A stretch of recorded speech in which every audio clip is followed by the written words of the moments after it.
Trust me, we are jumping into wild territory today. It has been 3 days since I laid my father, Ryan Luika, to rest, and everything he left behind is chaos. I am officially the Baron of Luika territory now, but there is absolutely nothing grand here. Our land is struggling, food is scarce, and 0 merchants want to visit because we have nothing valuable to trade. We have some mineral veins, but mining them is impossible right now. Plus, Norin's kingdom is full of fiery warriors, and reckless bandits roam our borders completely freely. I cannot even afford soldiers, meaning 0 border security. No security equals no money, and no money means no soldiers. Total vicious cycle. I dropped my quill and sighed. Normally, a baron gets an administrator to handle this annoying paperwork, but we are way too broke to hire anybody. The funeral cost me my final gold coin. But hey, it is not all bad. I have a secret. I actually crossed over from Earth, and I have a special power. Young master, have some tea. That is Elilu, personal maid. She has been beside me since childhood. She gently set down the tea, her cute white skirt swaying. I have to admit, she grew up beautifully. If I really wanted, she would happily warm my bed anytime. Then a glowing panel appeared, visible only to me. Elilu. Martial 10, Strategy 73, Loyalty 100, 0 special talents. Rating C. Watch closely now, because this panel is my ultimate cheat. This world has magic, but nobody else has a status screen. Martial strength covers physical power and agility. Strategy means intelligence and magic affinity. As for loyalty, Elilu is maxed at 100, completely devoted. I sipped the red tea. Even with everything crashing down, that warm taste reminded me that noble life has real perks. Young master, are you all right? Elilu asked softly. Everyone else around here calls me my lord now, but she still says young master, just like always. She knows our struggles. If we cannot pay the soldiers soon, our very last 100-man guard unit will completely disband. I am perfectly fine, I replied. I actually have a father-in-law of sorts, Baron Fedra, ruling the neighboring territory. I have met him so many times, always calling him uncle. He always smiled, telling me to visit if I needed help. But with my father gone, I am honestly not sure if that old kindness is still worth anything. I will not risk relying on him. Then I remembered the warehouse, where every Luika family head stored their past belongings. Maybe something valuable is hidden inside. Covered in cobwebs, the warehouse was full of junk. Vases and paintings past heads, but at high prices to look refined. Most was worthless. A famous painting bought for 50 gold coins might barely sell for 10 silver. Nobility is about appearances, and appearances depend on your status, not taste. I quietly judged my ancestors' spending habits. I grabbed a fancy sword, but it was totally rusted. All show, no substance. I tossed it aside, grabbing a dusty box instead. A silver gray eagle was beautifully engraved on it. Something about it felt incredibly familiar. Inside was a heavy golden medallion, a gladiator crest, carved with a golden eagle. You and I know this is exciting. Norin's kingdom absolutely worships pure strength. Every single year, they hold a grand tournament. Nobles, commoners, and other races watch, but only legal Norin citizens are actually allowed to compete. Winners earn this specific crest, bringing completely free services at any small shop across the entire kingdom. You get huge discounts at major trading houses, and most importantly, the right to ask the king himself for one single reasonable favor. This was easily the most valuable item inside my entire warehouse. My legendary grandfather Edward actually won it. He was once the absolute greatest sword saint in the empire, though honestly, since Battle Aura declined, that flashy title does not carry much weight anymore. He fell in battle years ago, so my father inherited the barony at 16 exactly like I just did. I shuddered at the thought. Are all Luika men destined to fall, young? I silently swore to have children way later, rather than sooner. Free services and discounts were strictly for the original owner, so those specific perks vanished completely with my grandfather. What remains is just display value, plus that one single favor from the king. Honestly, if this crest could get me 1,000 gold coins, I would hand it over without hesitating. Other snobby nobles treat these as sacred honors. But my last squad of guards is leaving because I cannot pay them. Honor absolutely does not fill stomachs. Butler, prepare the carriage. The old butler came rushing over. Seeing the dusty box in my hand, he immediately recognized Grandfather Edward's legendary crest. He opened his mouth like he wanted to argue, but in the end, he just gave a nod. Yes, my lord. I will have the carriage ready immediately. Right before we left for the royal capital, Elilu fussed over my formal, noble outfit, perfectly smoothing every last wrinkle with her small hands. She placed the top hat on my head, her pleasant scent lingering. Trust me, you and I are not ready for what happens next. Stick with me here. Let's just say that sweet bonus was great. As I instructed my butler, the long journey to the capital city takes about 2 or 3 weeks. It is incredibly far away. I hopped into our Luca family carriage. Eliel obviously came along with me. She is my loyal personal maid. She always follows me everywhere. Heading toward the capital, we cut right through Feder territory. That was my first stop. If Baron Feder offers some help, maybe I can avoid giving away my grandfather's precious crest. I am rarely sentimental, but keeping this family treasure would be amazing. The Grand Kingdom of Norrance has huge lands, but honestly, the soil is terrible. Crops barely grow, but this kingdom is packed with rich minerals. Neighboring kingdoms like Yade and Rima always import Norrance ores when there is peace. Crossing out of my lands into Feder territory, the massive visual difference was immediately obvious. It was fairly simple, but Baron Feder owned orchards and fields. For a baron, that is basically rich. Down those dirt roads, I spotted busy farmers and traveling merchants, leading a donkey or an old, tired horse. We finally reached the Feder Manor. I quickly sent my driver Oxiu ahead to announce my arrival. Surprise visits are considered super rude for nobles. But our families were actually quite close when my father lived. Now watch closely. I expected a warm welcome, but Oxiu returned, looking extremely nervous, his eyes darting everywhere. What happened? I asked, already guessing.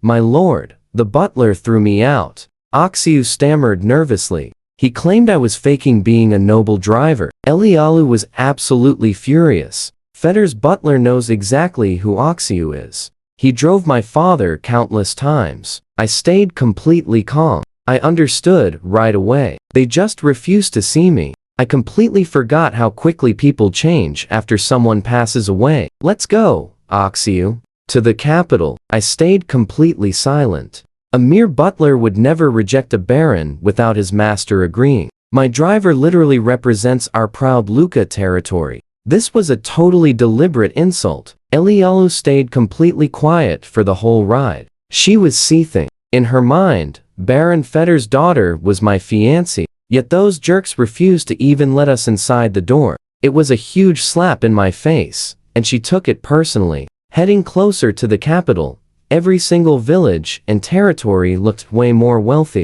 Once we finally hit the royal city, massive stone walls and wide paved streets greeted us. The crazy difference from our muddy roads was staggering. Epic buildings of all sizes packed the city. After easily passing the tough gate guard inspection, we marched straight to the royal palace side hall. The registration clerk took one look and quickly spotted my baron badge. Just a lowly baron asking to meet the king. Usually, they make up excuses to easily reject you. Name? Linwei Luca. Purpose? To meet his royal majesty. The reason? I know what you are thinking. Flex time. I showed my golden gladiator crest, and the clerk's eyes went wide. How can I help you? His attitude completely flipped. Any guy holding a golden eagle gladiator crest is definitely backed by a super powerful noble family. The gladiator tournament is definitely Norith's most massive epic event. Just one crest drops yearly, so since the kingdom began,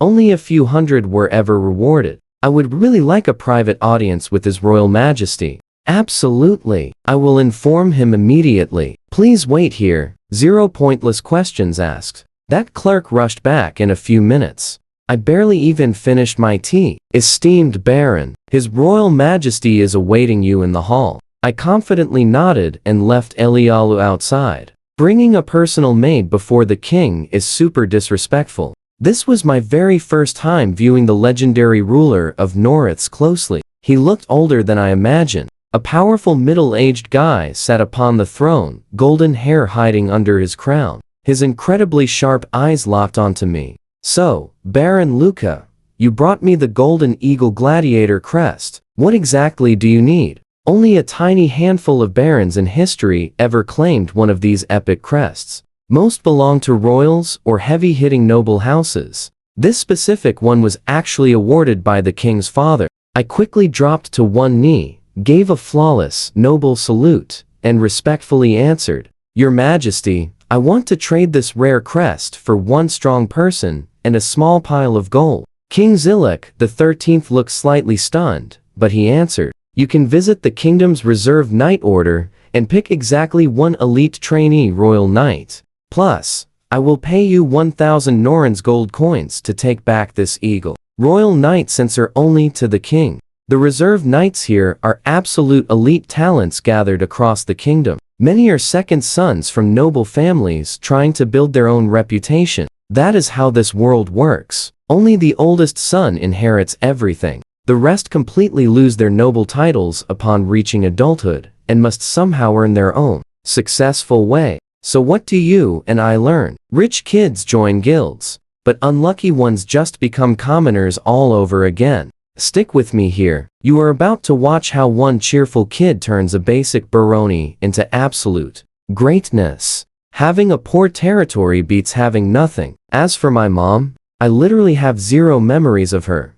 Not even from when I was a baby. Walking into the training grounds with the knight commander, the air felt super thick and intense. The trainees stared, instantly knowing I was just a baron. And let us be honest, serving a baron instead of a duke is a totally different game. Some flinched, some scoffed, and a few literally hid behind their friends. But honestly, I did not care. Holding King Zilek the 13th's personal pass, I could easily grab an earl's second son if I wanted. Not that I would, though. These Royal Reserve Knights boasted some seriously impressive system stats. I scanned through them, one by one. Rambo, Martial 74, Strategy 40, Loyalty 0, Rank A-, Talents feature Spear and One-Handed Sword Mastery. Arc, Martial 68, Strategy 56, Loyalty 0, Rank B. Talents are Eagle Eye Longbow Mastery and Crazy Arm Strength. Every single one had solid skills, and their ratings matched up closely. Plus, training can easily boost those numbers later. Then one knight caught my eye. Noril, Martial 96, Strategy A, Loyalty 0, a solid rank A. Talents, Horse Training, Eagle Eye, Weapon Mastery, and Warrior. Noril's stats were absolutely insane, easily crushing those fancy, noble-born second sons. He just stared back, totally calm. Now watch closely. I saw his massive ambition, purposely hiding his true strength during tests just to avoid outshining those spoiled noble kids. I pick him. I grin. The commander stepped up. Noril, starting today, you officially graduate from the Knight Order. You will serve Baron Linway. Noril kept his cool poker face, tapped his fist to his chest, and bowed. Yes, Commander. Little did I know, Noril was actually thrilled about this outcome. He already had his own genius plan figured out. A baron's land sits right on the kingdom border, meaning endless bandits and constant front-line action. Commanding a guard unit under my banner would give him endless chances to rack up major military merit points. Sure, as the noble, I would naturally take most of the credit, but by building massive hype and crushing a gladiator tournament, achieving his own commoner noble status was completely within reach. He definitely had personal reasons for chasing that title. Riding back in my carriage, I eagerly plotted how to spend my treasure. A heavy bag of 1,000 Norin gold coins sat right there. Paying my soldiers their overdue wages was top priority. That would drop a few dozen coins. Next, I considered dropping 500 on shiny new iron weapons. Suddenly, Lulu chimed in, "Young master, shouldn't we just hire a blacksmith instead?" That genius idea hit me instantly. Training my own personal blacksmith saves a massive fortune, since iron gear costs crazy amounts in Noriths. A standard iron sword drains 1 whole gold coin. Throwing in chainmail and a shield pushes it to 10 gold per single soldier. And you and I both know that barely beats a basic peasant. This is a magical continent. In actual combat, soldiers like that are not even useful decoys. The elite nobles control massive, unstoppable heavy cavalry forces. Beyond that, you face griffin riders, epic magical units, and even wild alchemical armies. Those ultimate trump cards cost absolute mountains of gold. Plus, training a blacksmith is super tough because raw talent decides everything. Luckily, my special system ability lets me easily spot hidden talents. Sadly, earned gold stash cannot even cover hiring an average blacksmith, let alone an absolute master. Meanwhile, wild rumors about the royal family buying my golden eagle gladiator crest started spreading everywhere extremely fast. Naturally, it quickly reached Baron Feder. He just comfortably sipped his tea while stroking his fancy mustache. He only acted friendly toward my dad because of my grandfather's highly valuable gladiator crest. My dad, Ryan, was an incredibly strong fighter. Feder totally used him, making Ryan train his troops and fighting dangerous bandits on the front lines. The Luca family were proud military warriors. The Feders? Just merchants. Feder boasted hundreds of swift light cavalry and nearly 1,000 guards.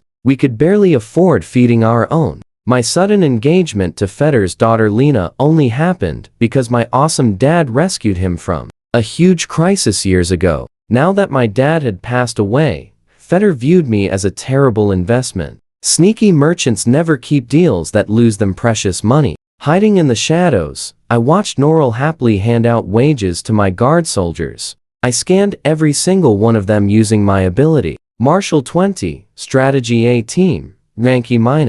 Hansen, Martial 23, Strategy 10, Rank E-. The list just kept going. Every single guy was terrible. Embarrassingly low stats everywhere. And their loyalty scores were just pathetically awful too. These guys would completely run away the second a battlefield got dangerous. I could easily tell Norrell's face was looking pretty disappointed right now. Just thinking about leading these weak men clearly gave him a massive headache. Plus, the territory looked way worse than expected. So what do you and I make of this? Crumbling walls and dull spears. But trust me, our epic comeback starts here. Alright. Stick with me here. If he took this pathetic squad against actual bandits, he'd basically give up his noble dreams right on the spot. After paying everyone out, Norrell came finding me. My lord, he hesitated, visibly struggling with how to voice his real thoughts. Norrell, I already know what you're thinking. I quickly cut in. This is the last squad of soldiers we have. From now on, they're under your total command. Do not slack on their training. He looked genuinely shocked. I handed over authority so fast. But even with intense training, it would take at least 1 month to whip them into shape. What about our weapons? He finally asked. Fair point. Training is completely useless without gear. Properly equipping a decent guard force costs thousands of gold coins. Looking right at me, he clearly doubted I had that kind of cash. I'll get equipment in 1 month, I told him. Until then, just focus on training. He definitely didn't believe me, but I was the Lord. So he just nodded and played along with my orders. Honestly, though, I had absolutely no idea how to keep that massive promise. I checked the local population. Almost everyone was just an ordinary laborer, miner, or hunter with 0 education and absolutely worthless stats. I sighed heavily. Elialus gently set down tea. Young master, you seem unhappy. She is always so quick to notice my moods. I just got 1,000 gold coins and an epic night. So why was I still upset? It's nothing, I said. Oh, by the way, she added. I heard slave traders just arrived in our territory today. Maybe they have someone actually useful. I looked at her, completely surprised. Lulu, how did you know I needed skilled people? She smiled warmly. Because buying ready-made weapons is expensive. If we had our own blacksmith, we'd save tons of money. The soldiers' weapons are falling apart, and you're short on gold, right? With a 73 strategy score, she's sharper than Capital Knights. This is exactly why we love a brilliant sidekick, right? She noticed our equipment problems just by standing at my side today. Brilliant girl. Slave traders passing through Luika territory really wasn't unusual. Most were foreign merchants from the Yade or Rima kingdoms heading much deeper into Norrance for big business. I went out to meet the trader, a thin, neatly dressed, middle-aged guy. He eyed me in Elialu with a super fake fawning smile. I could tell he was already appraising her like shiny merchandise. That bothered me, and he noticed my anger quickly enough. He definitely didn't want trouble with the lord on his own turf. He led me towards 6 massive carriages covered in black cloth. What kind of slave are you looking for, Baron? A strong combat type? Companion type? Any specific race preference? I totally ignored his sales tricks. Vain nobles would instantly jump at those premium categories, which cost an absolute fortune. But I wasn't biting. Show me the regular ones. I have zero race preference. He looked obviously disappointed, but led me to the 3rd carriage. Pulling back the dark cloth, a group of girls flinched backward like terrified little kittens. Actually, they were part cat mixed heritage featuring those unique Nace tribe traits. I scanned their stats. Nanasi Martial 7, Strategy 40, D-Rate, Vision. Aquina Martial 40, Strategy 40, C rating. Talent in beast taming. She had fierce, wild eyes, staring right at me with defiance and barely contained anger. But that collar around her neck wasn't something she could ever break free from. She was decent, but not what I needed. I really needed someone with blacksmith talent. My gold funds were simply too limited to spend on anything else. Then I spotted a figure curled up in the corner. Soroka. Martial 5, Strategy 99, Rating A. Talents include magic, affinity, wisdom, blessing, and well-traveled. My heart literally skipped a beat. Combat was 0, but a 99 strategy? You and I both know that's totally broken. I was officially hooked. Even though my eyes were locked on Soroka, that cat girl in the corner, I kept my expression perfectly blank. How much for these girls? I asked casually. The thin merchant smiled greedily. 10 Norrance gold coins each, Baron. Buy 3, and I'll give 20% off. He held up 3 fingers, wearing a pained expression, acting like the discount was ruining him. I pretended to hesitate, but inside I was celebrating wildly. Most of these cat girls were underage, super skinny, and sickly. No normal buyer would want them unless they had seriously weird tastes. They weren't worth 10 gold at all. Forget it. I'll pass. Let's dive in. The merchant panicked, instantly changing his tune. Buy 1, get 1 free. A friendship deal. Honestly, I was thrilled, but playing it cool, I sighed reluctantly. Fine, whatever. First, I pointed straight at Aquina. Out of all the cat girls, she easily looked the healthiest and prettiest. The merchant nodded, smirking knowingly. Now watch this. He figured I'd only take the pretty one. Then I pointed at Soroka hiding in the corner. He looked completely shocked. Poor Soroka hadn't eaten in 2 whole days,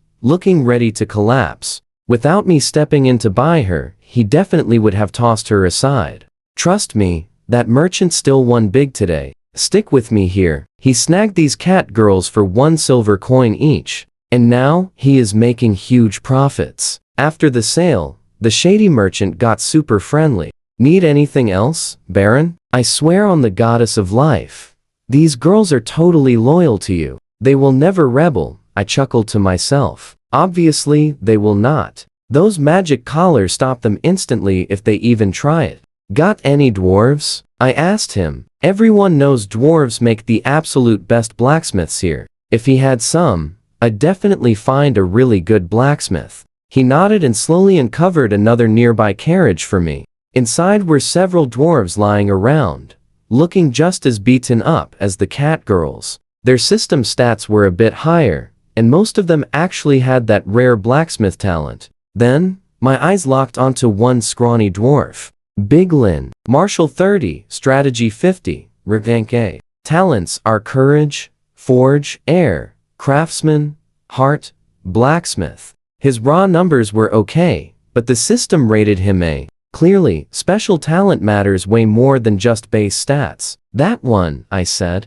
Pay attention here. I was so hyped I forgot to ask. The merchant asked for 10 gold coins. Dwarves are super popular because of their smithing skills, even though most owners cannot actually make them cooperate. Despite using those strict magic collars, 10 gold coins was double what the merchant paid, but it was an absolute steal for me. Deal. I counted out 10 shiny coins. The merchant then asked for my name, promising he would keep an eye out for anything special I might need later. I introduced myself, happily dropping an extra gold coin into his hand. If you hear any weird news or find rare races, just let me know. His face lit up. Of course, esteemed Baron Linway, I'm always at your service. I could tell his opinion of me went way up. A rich noble who pays well without arrogance. That kind of connection is totally worth keeping long term. I had driver Oxiu take the slaves back by carriage. Being a noble,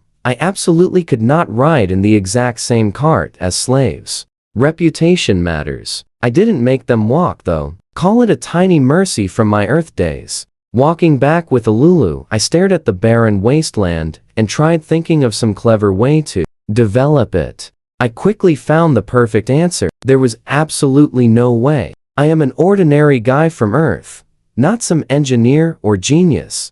My only special trick is seeing people's hidden talents. I cannot even throw a basic punch. Young master, you are growing much more mature, Alulu said suddenly. I stared at her, totally confused. I mean, becoming a proper baron. You bought random slaves, but you also gained the friendship of a really well-connected local merchant. Your father ignored traders entirely. Right, I mumbled. I had zero idea how to explain to her that I was not actually being strategic here. I was just acting naturally. Then an interesting thought hit me. You and I both know what's coming. With strategy 73, Alulu would make an epic administrator, taking the load off me. Want to be my administrator, Alulu? Her eyes widened and quickly turned bright red. Young master, is Alulu not doing a good enough job as your maid? I blinked. That was definitely not the reaction I expected at all. No, of course not. I just think you have real talent. I just wanted you to give it a try. She lowered her head sadly. Alulu simply refuses to be an administrator. I just want to stay right by your side. I didn't push it. If she refused, I wouldn't force her, though I did feel a tiny bit disappointed deep down. A few days passed since buying the slaves. Today I set up a lunch for everyone here. My own massive table, a separate one for Norrell, and a smaller one for the slaves, Aquina, Bigelin, and Saruka. Lunch was stir-fried rapeseed flowers, white bread, and huge potato soup bowls. I took a bite. Pretty bland, but remember, salt and pepper are massive luxury items in this crazy world, so the cook had to go super easy on them. Back on Earth, this is just the most basic meal imaginable. Here, for a baron, this totally counts as fancy. Knights just get weak cakes or bran bread. Commoners and slaves eat even worse. Cold, rock-hard black bread that you literally need a knife and water to choke down. You could honestly use it as a weapon in the summer. Go ahead, eat up, I said, looking around. Nobody was touching their food. Norrell and Eliola were totally fine, but the slaves looked absolutely terrified. They were probably thinking this was their final meal before I did something awful to them. Why would a noble feed them the exact same food he eats? It made absolutely zero sense to them. Norrell clearly thought it was super strange too. A noble eating in the same room as slaves is pretty improper, though at least we weren't sharing the exact same table. Eliola didn't mind. She has been eating with me for years. Bigland, the dwarf, finally figured it out first. If this really was his last meal, he was going to enjoy it. He wolfed down everything in seconds, drained his potato soup in one single gulp, then stared at Saruka and Aquinas' untouched plates like he was ready to eat theirs too. This is my favorite part. Aquinas ate next. Shy Saruka was the last, picking up her fork only when she saw everyone else eating. I nodded, completely satisfied, and waved for the cook to bring Biglin a second helping. Saruka was looking much better now. Stick with me, you are about to see this unconscious cat girl change everything. I had to call a priest, which cost a massive 8 gold coins. But hey, she is absolutely crucial to my future plans. No way am I being cheap with her care. After lunch, back to the grind. Seriously, the mountain of paperwork just never ends. I told the butler to find iron ore merchants, only to realize my own Luca territory was literally sitting on an absolute goldmine of iron. This whole entire time, my family totally went broke and had to lease those precious iron mines away. Bam! 600 gold coins went into buying the supplies back, plus another 100 on top-tier tools for the forge. The rest vanished into territory. Repairs. I just slumped right back into my chair and sighed heavily. Being the boss is ridiculously expensive. I desperately need to find a way to stack up some serious cash, and I mean right now. Later on, I finally found out some heavy drama happening with the girls behind the scenes. Even though they kept totally quiet about it, Saruka and Aquina were chilling in their cozy new room. Warm beds, clean sheets, and zero begging for nasty stale black bread. Now pay attention here. A few days ago, this cozy life was totally impossible. Both girls came from the same cat tribe. They should have just lived happy, peaceful, and completely normal lives. Instead, Rima's army completely wiped out their home. Anyone fighting back vanished. It was absolutely devastating for the women. These two were only spared because some commander thought they were just way too skinny to handle any rough labor, so they got sold away. Aquina finally spoke up quietly. She confessed she was actually always super jealous of Saruka back home. Everyone loved the pretty, quiet girl, while Aquina was just a wild, rough hunting tomboy. When they both got caught, part of her felt this crazy, twisted equality. She despised humans for destroying her family, yet here was a human boy handing them cozy beds and actual warm meals. My motives confused her completely. Was I just feeding them? Well, to be cruel later? But they had already hit absolute rock bottom. What worse fate could happen now? With those collars locked tight, fighting back or finding any escape was just totally impossible. Aquina hid a huge secret. She saw me pay a priest 8 whole gold coins to save Saruka, way more than what I paid for the two of them combined. Only Saruka got the royal treatment, while Aquina just ate the same regular food. She kept her mouth shut, wanting Saruka to feel that deep anxiety instead of feeling incredibly special. You feel that crazy tension, right? Aquina was just so incredibly tired of Saruka getting everything. Biglin, I shouted across the forge. After a whole week of epic food, the stocky dwarf really warmed up to me. He totally knew I was way different from those snobby nobles. Biglin is here, boss, he announced. And honestly, I definitely tell he meant it. Amazing meals, sweet fruit wine, total freedom. He was living way better here than back in his own dwarf village. Working for me was absolutely no problem. He already completely understood why I brought him to the forge. So, how is this smithy? I asked him. It is pretty nice. I sighed dramatically. You know, long territory is not exactly wealthy. You definitely do not want us going broke and losing all that sweet wine and fluffy bread, right? That really hit him right in the gut. Master, I absolutely want to help, but my forged weapons actually have some major flaws. Normal folks might completely fail at using them. I was completely confused, so he offered a quick demonstration. While he hammered away, I checked his stats again. Loyalty hit 70, finally high enough to actually trust him. I was super curious about his courage, forge, talent. It really took a hot minute. Heating, hammering, and purifying the iron endlessly until it slowly shaped into a sword. Finally, a massive, super thick blade sat right there on the table.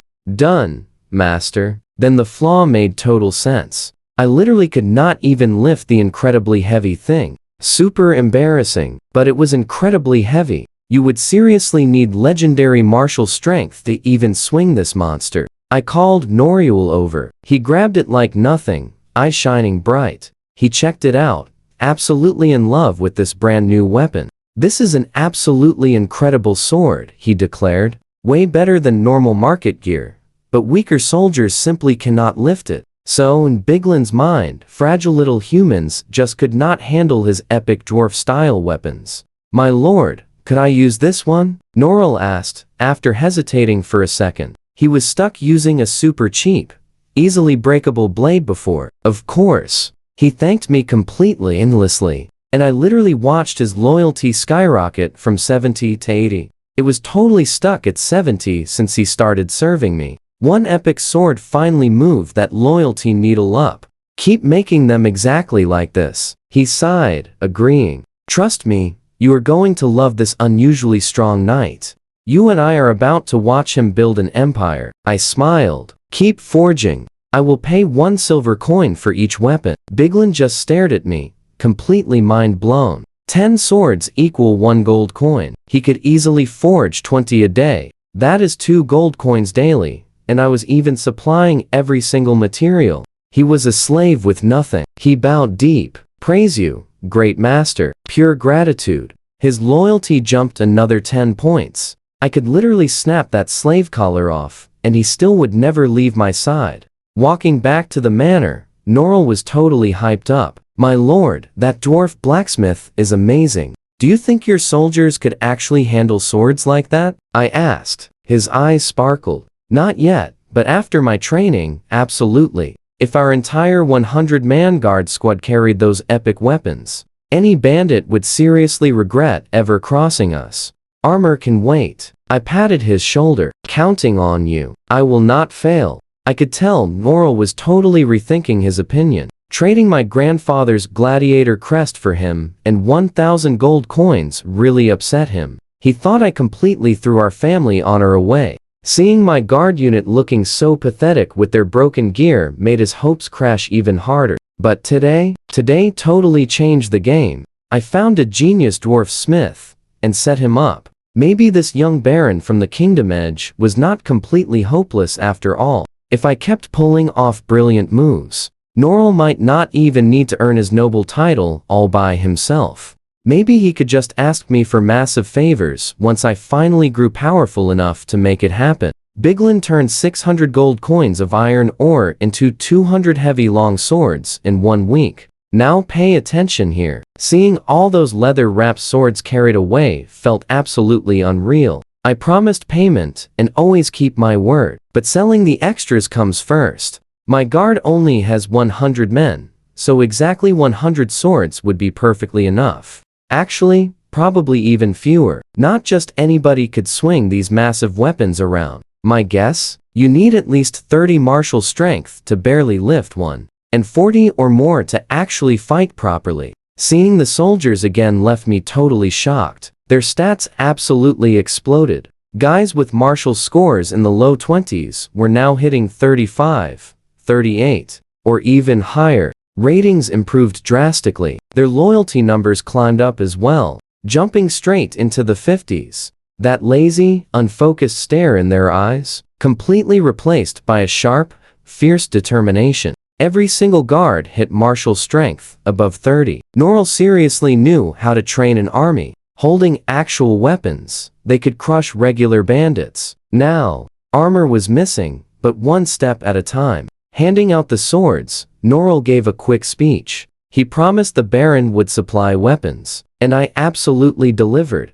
He wanted me to speak, but I politely declined. Next goal, selling those extra 100 swords. A basic sword costs under 5 gold coins, but these epic weapons, my target was 30 gold each. Selling all 100 meant 3,000 gold coins. I stayed far away from Feder territory. You know how greedy old barons are, right? He would totally interfere with me. Capital city, here we come. Biglin could not forge armor yet, so buying some in the capital was definitely necessary. This trip was super necessary, even though I just visited very recently. This time, Eliola stayed completely behind. The poor girl caught a bad cold from crazy temperature drops and could not even get out of bed today. Norrell offered to be my escort, but I told him no. The capital road was super safe, needing only 2 guards. The actual danger was leaving Luika territory unprotected. If bandits attacked while I was out, someone had to command our guards. The journey went smoothly enough, but without Eliola around, I felt weirdly lost. Getting dressed took forever. I even reached for her usual morning tea, only to remember she was still resting back at home. I laughed and shook my head. Funny how quickly you miss people. Finally, the capital roads appeared. My attitude was completely different this time. I walked straight to the Far East Trading Company, the biggest guild around. They handle major business in Norrance, plus the entire kingdoms of Yade and Rima as well. Famous Duke Simon founded it. He is a fierce political leader who seriously believes in absolute conquest and expanding territory. You would think a warlord avoids running merchant guilds, but apparently, getting rich and conquering kingdoms are a perfect match. Their reputation was rock solid. So, this was the perfect place to sell those amazing swords. With constant wars brewing, epic weapons always sell. My shiny noble banner scored me VIP parking instantly.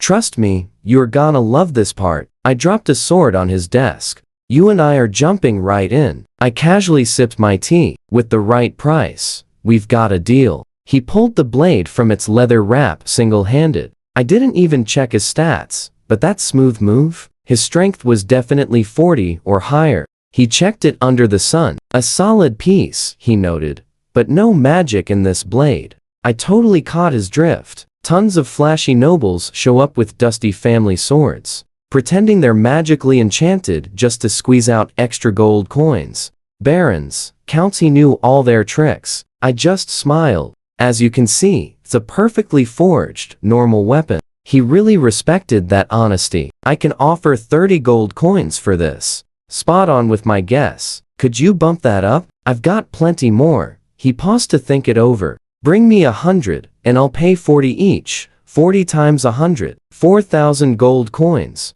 After arming my own squad, I was walking out with over 3,000 gold in pure profit. Deal. An absolute pleasure doing business, esteemed Baron. I tossed 3 silver coins to Oxiu and my 2 guards. I told them to go live it up and enjoy the bustling capital city. The guards rushed off to party, but Oxiu stayed right there to help me out. 4,000 gold coins completely stuffed. 4 massive crates. We had to stash them at the Far East Trading Company until I was ready to leave. Time for an armor shopping spree. 100 iron chainmail sets, plus several dozen shields set me back around 1,000 gold coins. I actually considered starting a cavalry unit, but a single decent horse costs 300 gold. I could only buy 10. Yeah, I dropped that idea immediately. Before going home, grabbed gifts. A pink bow for Eli Lu, and colorful ones for Aquina and Saruka. They were pretty new here, mainly studying basic maid tasks. But if I wanted to earn their absolute loyalty, playing favorites was totally off the table. Then, hit up a magic bookshop. Now pay attention here. Magic was still super mysterious to me. I hadn't even seen a real mage since arriving in this world. Apparently, only super rich viscounts could afford them. But get this. Saruka actually had a magic affinity talent. She was a natural-born mage. I just had to max out her loyalty, then completely invest in her magical training. I snagged 3 books. Intro to Magic for 130, Magical Applications for 300, and Romantic Mage Tales for 100 gold. The first 2 were strictly for Saruka's studies. That last one? Hey, everyone needs fun reading. The shopkeeper even tossed in 2 practice wands for my massive spending spree. Walking out, 2 bright red moons were already glowing in the night sky. I was so ready for home. I really missed Elialuka's tea. Pulling up, Elialuka was already waiting. She literally threw herself at me, stepping off the carriage, hugging me super tight. She only let go when people started giving us funny looks. She was totally miserable while I was away. I gently flicked her nose and revealed that pink bow. She held it like the ultimate worldly treasure. Her eyes were just so incredibly soft and warm. Aquina and Saruka stood close by in their maid gear, being totally shy. When I handed over their bows, they were absolutely speechless. They seriously expected nothing. I quickly checked their stats while they were distracted. Loyalty spiked perfectly. Aquina hit 60, Saruka reached 80. Awesome. It was finally time to snap those slave collars off. Post-dinner cleared my throat. Everyone, even the maids and Norel, froze. Starting tomorrow, the collars are gone. Those things look super heavy, right? If anyone wants to leave, just say the word. I'll fund your travel. Ilyaluka looked ready to argue, but she completely quieted down, seeing my dead serious expression. I know what you're thinking, but watch this. I slammed the contracts down. Tearing them meant instant freedom. No more collars. They stared in absolute shock. Saruka spoke up first, quiet but firm. Master, I'm staying right here. She pushed the paper straight back. Aquina's eyes sparked. Tossing her doubts aside, she copied her perfectly. I just smiled, grabbed both contracts, and ripped them to shreds. Paper fluttered everywhere. I'm totally serious. Leave whenever you want. Reasons do not matter. You simply need to know you are 100% free. No crazy conditions attached. I bought them, and now, I freed them. Meanwhile, my guards suited up in that brand new chainmail, finally looking like an elite army. Honestly, before this massive upgrade, they looked like a ragged village militia at best. This top-tier equipment was something ordinary barons could only dream of buying. Even Fedra's massive light cavalry rocked basic leather and weak weapons. Heavy iron gear? That's strictly for Viscount-level forces and above. My 100 guys could absolutely crush anything short of mages, heavy cavalry, or wild griffin riders. Norel, take the troops and wipe out those nearby bandits. Banging his chest, he yelled, I will not let you down, my lord. Trust me, you're going to want to see how we handle these 200 Crimson Pig bandits next. You and I are jumping right into the action. These mountain bandits bullied our guards for years, a problem even my dad couldn't solve. But none of that mattered today. They outnumbered us 2 to 1, but their rusty gear was pure trash compared to our epic equipment. Arrows simply pinged harmlessly off our heavy shields. Norel's intense training really pushed our troops, and wow, did it deliver. Our giant blades sliced right through their defenses like butter. The final score, 0 fallen heroes on our side, and just 3 minor scratches. Total victory over those vicious thugs. We scored a huge mountain of loot, plus over 12 gorgeous horses. That made my day. These goons had been ambushing merchants and hoarding endless supplies. Many went down completely panicking, shouting that the royal knights had arrived. Honestly,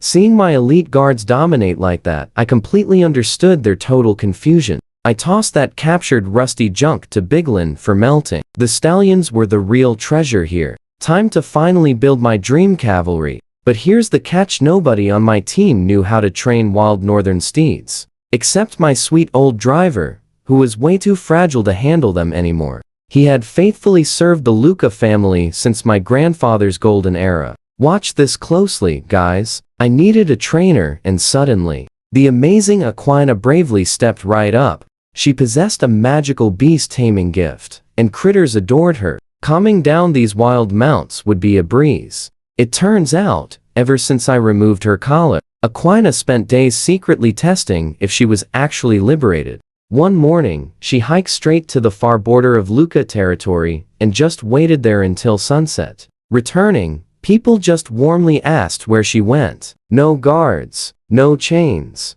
True freedom, which honestly left her feeling completely unsure of her next big adventure ahead. She had absolutely nowhere else to go. Even crossing back through Rima to her old tribal lands, her beloved parents were gone forever. Her past was erased. I offered her warm meals and safety, and that fierce anger in her eyes was finally softening beautifully. Sticking around wasn't bad at all. As for our sweet Saruka, I invited her to my study that afternoon. Golden hour sunlight beamed through the glass as she gently peeked in. Master, did you need something? I was actually deep into a fascinating new book. Okay, I was way too invested in cheesy wizard romance novels, and had to quickly snap back to reality. I casually tossed it.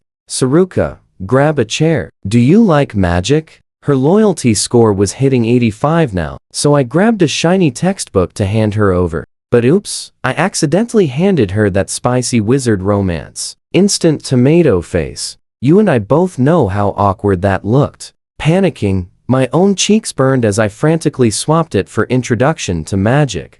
My bad, wrong book entirely. I promise I wasn't being a creep. After she breathed, I explained that she totally had raw magical potential. Becoming a superstar mage would be an absolute game changer for our entire domain, making us super strong. Since you're part of the family now, I'd love your help.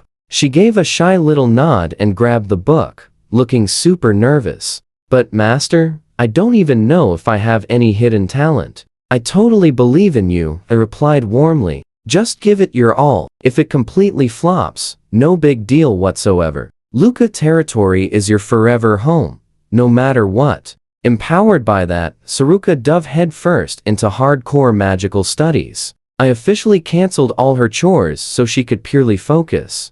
Meanwhile, dropped 2,000 gold on raw iron, just to keep Biglin perfectly busy. I even grabbed 2 strong locals to assist his heavy lifting. Just 1 month later, boom, 500 swords. Selling at our old market rates meant 25,000 shiny gold coins waiting for us. For context, Luca territory's total monthly tax was barely 10 measly coins. 25,000 takes endless lifetimes to normally collect. Even Snooty Fetter would be sweating with pure jealousy over this stash. Staring at those gleaming blades, I didn't see steel at all. I just saw endless gold. I tossed Biglin his hefty bonus, and he dashed straight to the pub, happily buying rounds for his tired assistants. Honestly, give that grumpy dwarf some roasted meat and cold ale, and he's in heaven. Meanwhile, our border security was drastically improving. Ever since Norrell eliminated those wild thugs, the valley stayed beautifully peaceful. Frightened miners and hunters who originally escaped the raids finally returned home.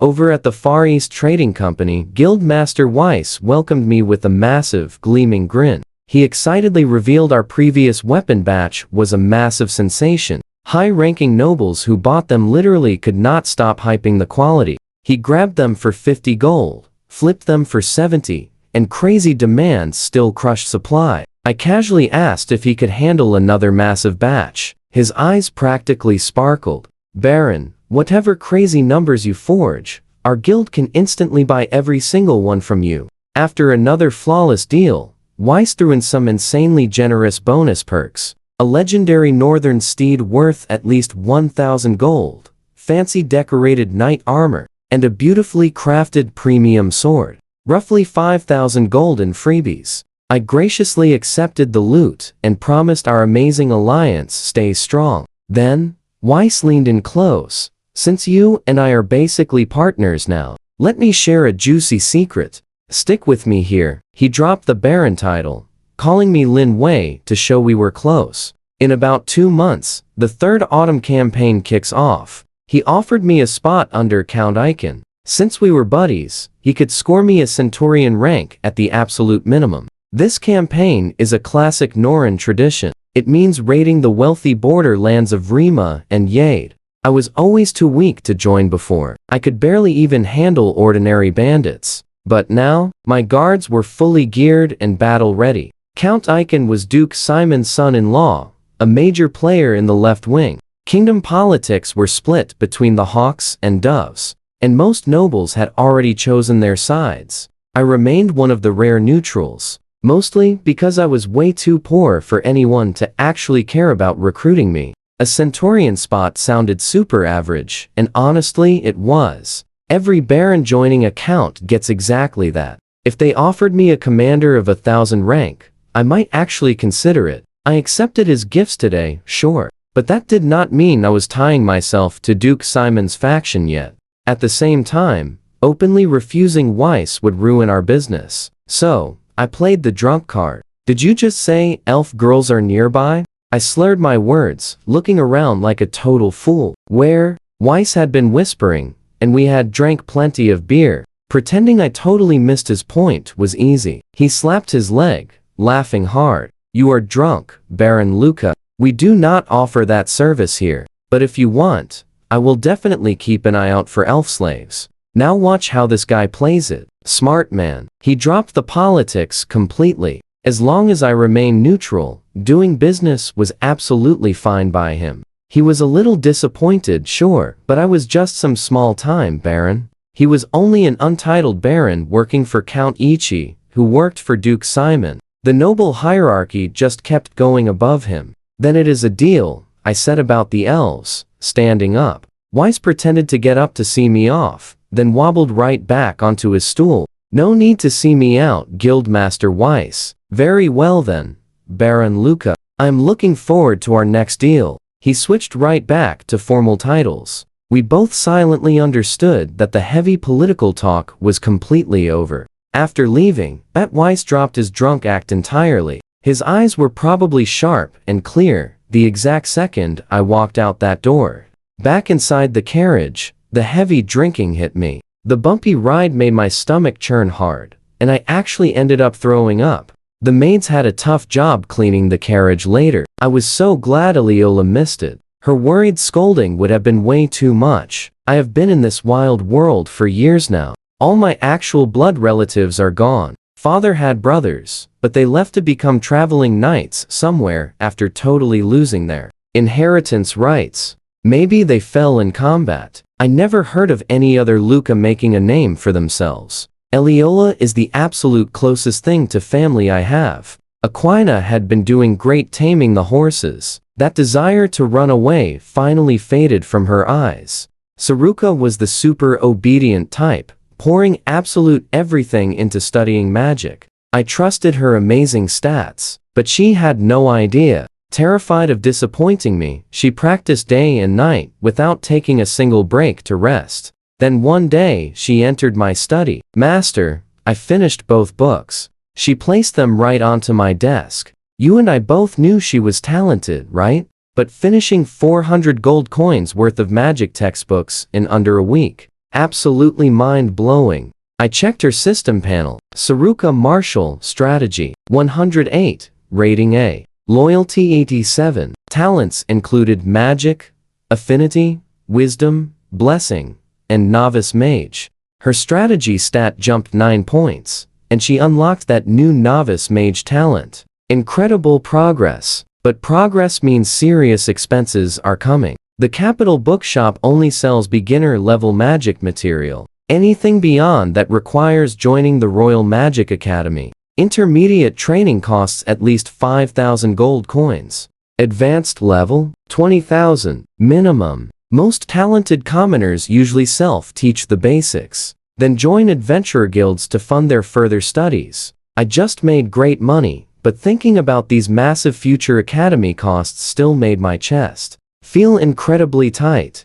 But I absolutely could not shortchange my cat, girl mage. Pack up. You are heading to the Capital Academy, I told her. I will grant you the official title of appointed knight under the Luca territory. I will personally cover all your academy expenses. Giving her that knight title was super important. That academy is packed with snarm, mobile kids who would totally bully an unprotected cat girl. With my family name behind her, and the academy treating all paying races equally, she would finally have some real safety. Hearing this, Saruka completely froze in shock. Her gray tail swayed nervously, and her little ears twitched. I had just told her she was no longer a slave, that she was now a knight, and I would fund her entire magic education. Trust me, this moment hits different. Master? Her wide eyes immediately turned red. She was an orphan, raised by the village elder. After he passed away, she survived alone, picking wild vegetables. Come along with me. After Rama soldiers captured her, she thought everything was completely over. But I gave her dignity, safety, and a real future. Nobody had treated her this nicely since the old village chief. What is wrong? I asked. Was she homesick? I checked her loyalty. It used to be 87. Now, it was 100. Maxed out just like that. With loyalty that high, every single coin I invested was totally worth it. Suddenly, she threw herself into my arms. Her small body trembled against mine. For a girl so thin, her grip was surprisingly tight. I actually felt short of breath for a brief second. Master, Saruka will never let you down. Her bright, pale blue eyes looked up, and I could clearly see my own reflection inside them. She was memorizing my face, burning it straight into her heart. I gave her a brand new life, and she decided to dedicate her future to me. That night, beautiful moonlight poured through my window. I was studying when I heard soft footsteps in the hallway, then a gentle little knock. "Master, are you asleep?" It was Saruka standing in the doorway. She hugged a white pillow, looking at me with truly hopeful eyes. For a moment, my mind went somewhere inappropriate, but I immediately pulled myself together. "I cannot sleep," she said quietly. "Can I sleep with you?" My bed was completely massive. You could fit 5 Sarukas right on it.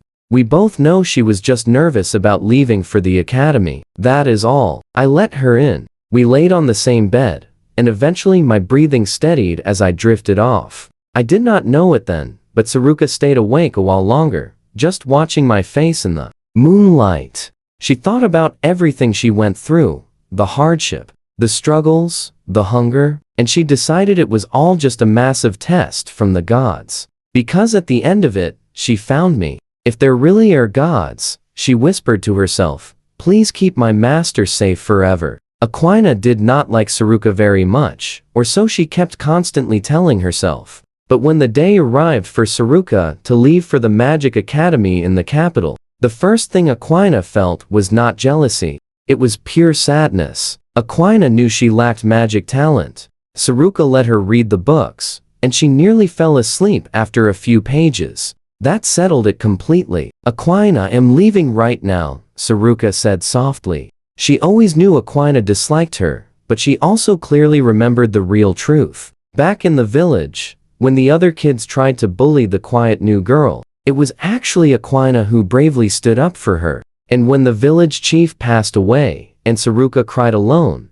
Aquina had been hiding behind a tree, watching over her. Saruka never forgot any of it. Aquina said nothing. Saruka just smiled and waved, then walked toward me. Since Elial was right there, Saruka politely kept her distance. She still felt quite guilty about sneaking into my bed the night before. "I know what you are thinking." She felt embarrassed, but proud of her courage. Poor Elialu had absolutely no idea. She had already been outmaneuvered. She just held Saruka's hand gently and said, "Take care of yourself in the capital." Saruka's heart was pounding so fast.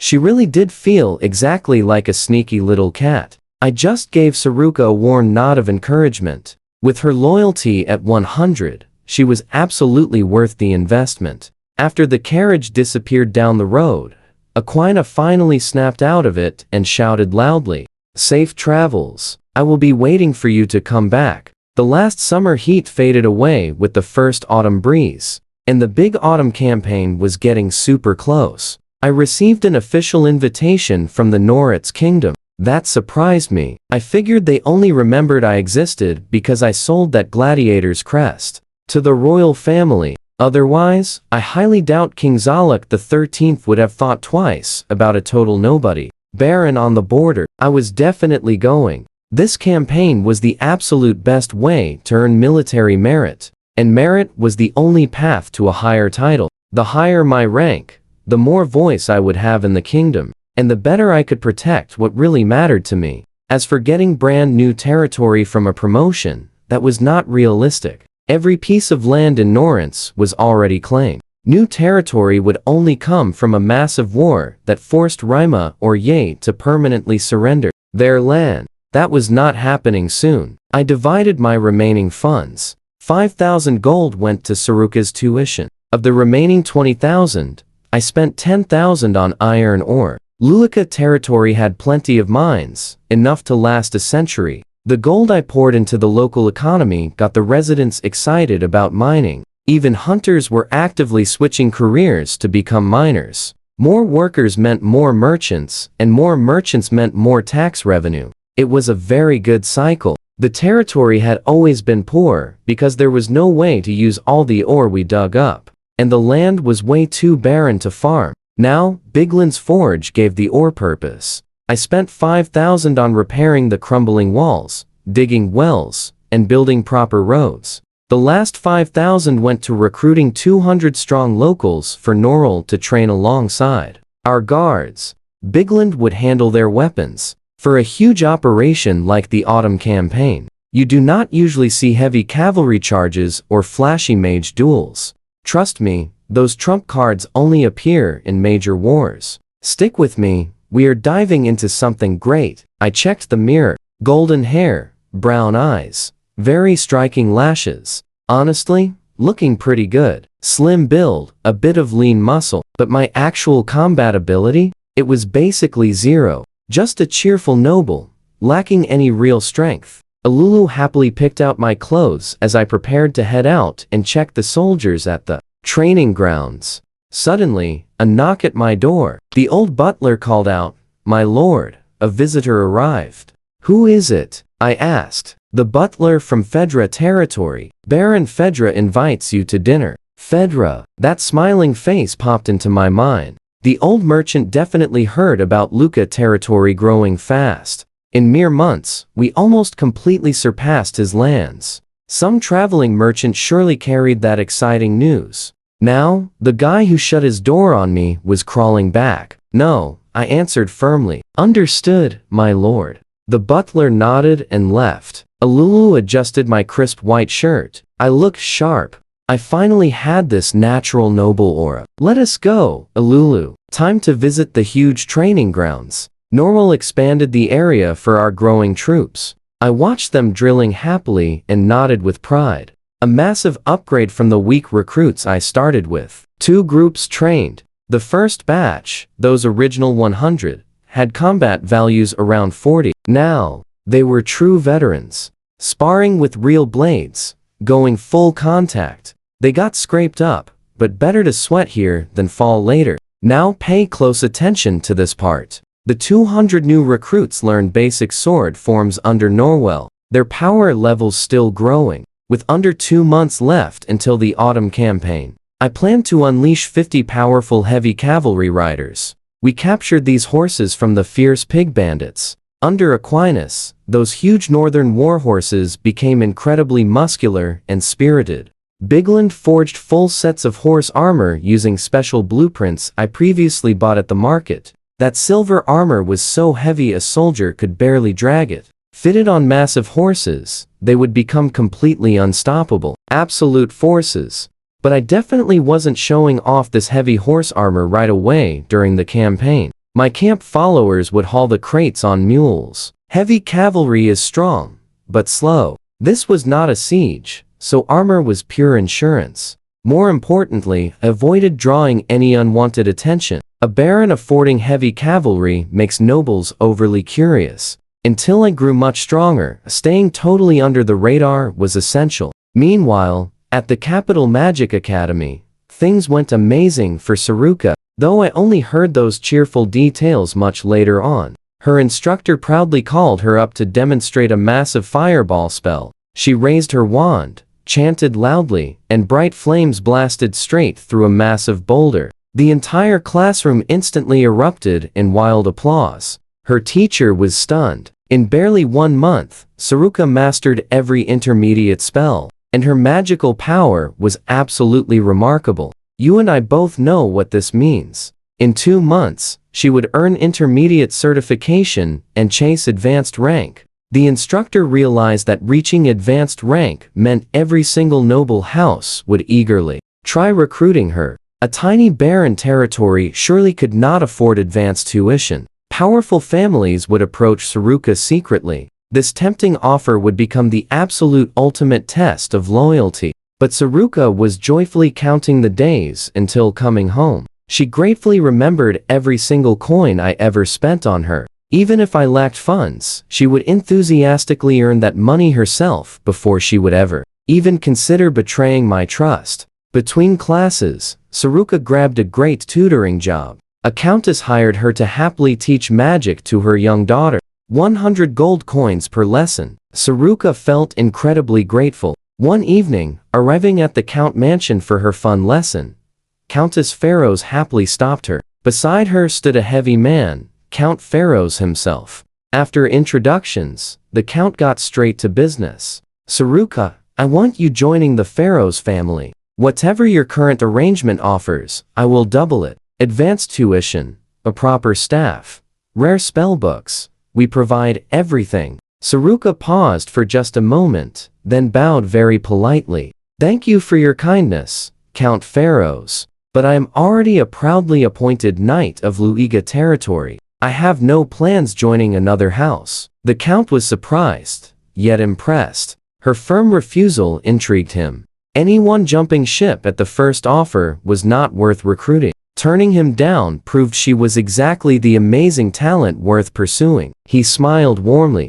My door remains open always. He felt completely confident. He was one of Duke Simon's powerful vassals, a real kingdom player. That is where we leave it. He assumed this brilliant cat girl would eventually realize, choosing his rich family was the obvious winning move. Stick with me here. 1 month before the autumn campaign, Norrell's intense training finally turned all 300 guards into actual soldiers. Their martial stats soared past 40, with some hitting 50. Ranks skyrocketed from E straight to C. I grabbed the top 50 strongest guys and promised them their very own warhorses. Their reactions? Absolutely priceless. Iron armor and sharp swords were already a dream, but actual horses blew their minds. We pulled them aside for cavalry training. They had to master riding before the campaign, or my epic heavy cavalry dream was doomed. Norrell, completely hyped. He knew about the horses, but didn't expect them this soon. He grabbed the strongest stallion and trained alongside the men.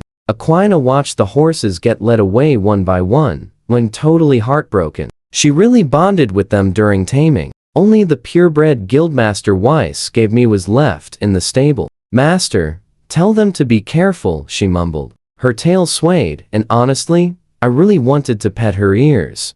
But Aquina wasn't super cuddly like Saruka. She might actually bite me, so I held back. As I turned around, she suddenly asked for news about Saruka. I just shook my head. No letters from her, just academy bills and a note praising her for getting that intermediate mage certification. I had no clue what that meant, but it sounded awesome. Aquina looked super disappointed. Then, blushing bright red, she gathered her courage and asked to write her. I smiled. Obviously. Give it to the old butler, and he will send it for you. Thank you, master. She ran away, completely embarrassed. That was a first. I had never seen Aquina act so shy. Now, pay attention, because things at the Magic Academy were taking an absolutely wild turn. Saruka's instructor randomly decided to teach her an insane advanced level spell. She literally mastered it in one single afternoon. Just 3 months into school, she was already casting advanced magic. Her teacher had been at the academy for over 30 years, and had never seen anything like this before. Her theory knowledge was already past the advanced tier, and now, her practical magic skills had officially caught up. During her time there, nobles kept swarming her with insane offers, better pay, free tuition, and super rare spellbooks. But she rejected everyone. She stayed totally loyal to me, her unknown little baron, leaving everyone completely confused. Her instructor asked the dean to reduce FEs for her star student, but came right back. Saruka, the dean wants to see you now. On the way there, the instructor gave her the rundown. Dean Alia was the 13th ranked Grand Magus on the continent, an honorary Duchess of Norrance, and an elf with a crazy long lifespan. She had been dean since the academy started. Countless elite mages graduated under her, grabbing high positions. Not just in Norrance, but Rima and Yate too. Saruka pushed open the heavy ancient door and stood face to face with an absolutely stunning, white-haired elf.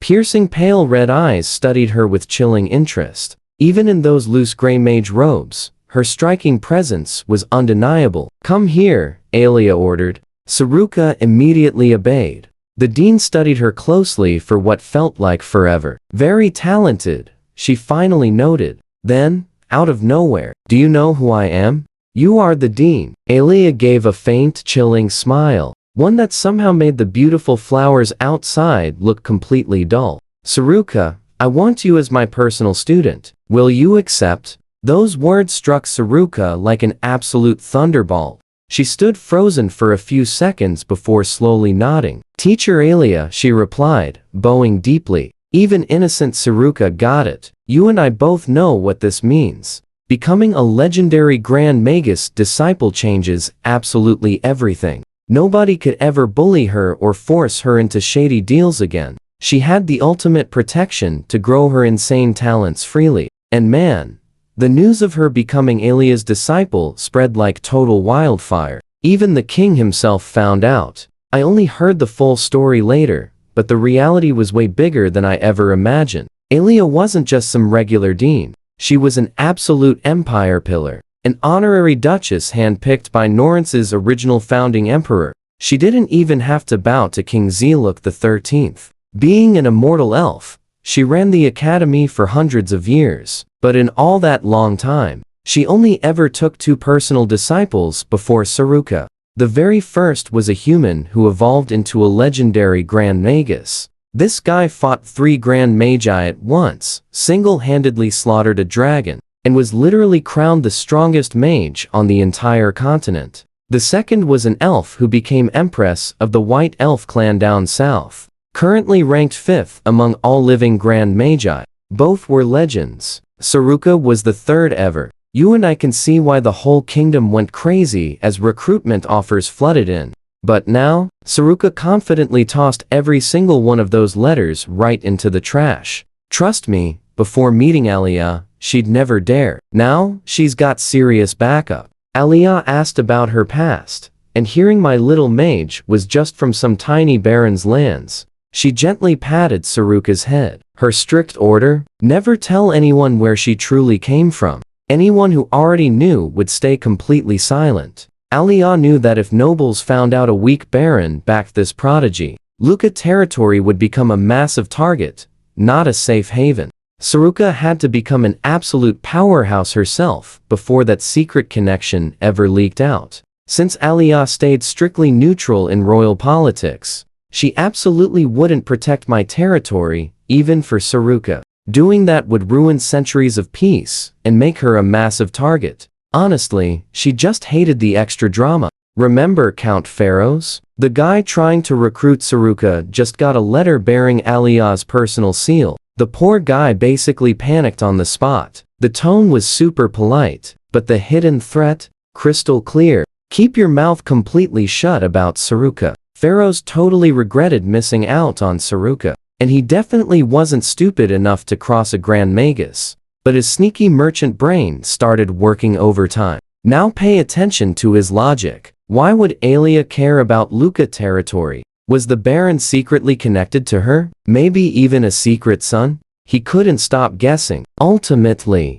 he chose to quietly scout my lands and maybe build up some friendly TIs, just to play it safe. Meanwhile, getting Aquina's letter made Saruka absolutely thrilled. She was so focused on training, she forgot she could actually write home. She was happily drafting a reply when Alia busted her. Writing your little baron? Alia teased. No, teacher, it is just my friend Aquina. Alia's look softened, but her next words made Saruka freeze. Until you become a full magus, you really shouldn't be sending any letters back. Saruka was totally confused. You must get strong enough to stand openly at his side. Advanced mage level? Not enough. Become a true magus. Then anyone who even dreams of threatening Luca territory will be terrified to act. But I really miss them, Saruka whispered. Alia smiled. When you hit advanced mage rank, I will give you 1 week to visit home. Saruka's eyes sparked.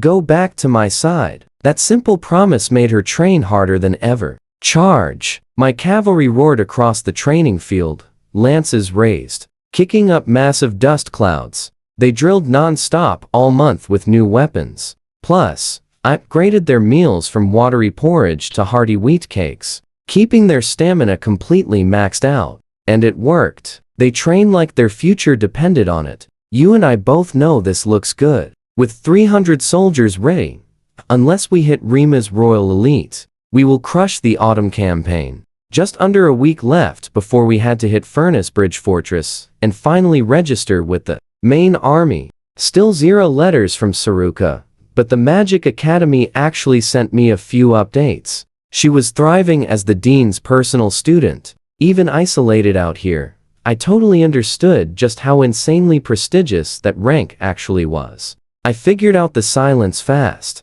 Luika territory was way too weak, and she was pulling in way too much spotlight. The dean was actively protecting me by hiding our TIs. I felt super grateful, and honestly, pretty amazed. Thank goodness I maxed out Saruka's loyalty stat before she left. Otherwise, those flashy, noble offers might have actually stolen her away. Who knew that shy little cat girl was destined to become an absolute magic prodigy? Well, me. But I'm basically cheating. I updated Aquana on Saruka's wild situation. She was bummed about no letters, but understanding the stakes helped. Honestly, she was getting really comfortable living her new life in Luika territory. Her thirst for revenge was slowly fading away. Right before we marched, I gave the troops a speech. 300 hyped guards stared with burning passion. I tapped into my earth knowledge to deliver a seriously epic motivational hype speech. Even Norrell looked totally impressed. He really didn't expect me to sound that charismatic. Besides the 300 elites, I grabbed 800 militia and workers for supplies. Before departing, Leola fixed my collar, her eyes red, fighting back tears. Young master, you must return safely. I just gave her a warm, reassuring hug. I'll be back. Just don't jinx it. She looked super confused by that weird slang. I patted her shoulder, mounted that gorgeous purebred horse from Guildmaster Wise, and finally led the massive column out, sending 2 swift scouts far ahead. Furnace Bridge Fortress was absolutely packed with noble banners by the time we arrived. This was the final stronghold right before Rima's border, usually holding 5,000 soldiers. Beyond that wasteland, Rima's rich lands. I walked up to register, and trust me, you're going to want to see what happens next. Stick with me. 300 elite soldiers for a mere baron? He looked completely skeptical. Then he noticed my men, gleaming iron armor, top-tier weapons, and a perfectly disciplined formation, plus dozens of cavalry riding tall northern war horses in heavy armor. He nodded slowly. Truly elite. He quickly realized that even most viscounts could never field a military squad this strong. A count, maybe, but definitely not a baron. Inside the fortress, my troops definitely stood out. Sure, among the gathered nobles, our numbers were just basically mid-tier. Nobles kept glancing our way, absolutely stunned when they finally noticed my low-ranking baron badge. Viscounts and counts, wanting to introduce themselves, stopped dead in their tracks. A squad this unbelievably epic for a mere baron? Absolute, total shock. And then there was Baron Fedra. He was staring at my soldiers, looking absolutely sick with deep regret. He heard Luka territory was seriously thriving, which is exactly why he sent his butler with the dinner invite.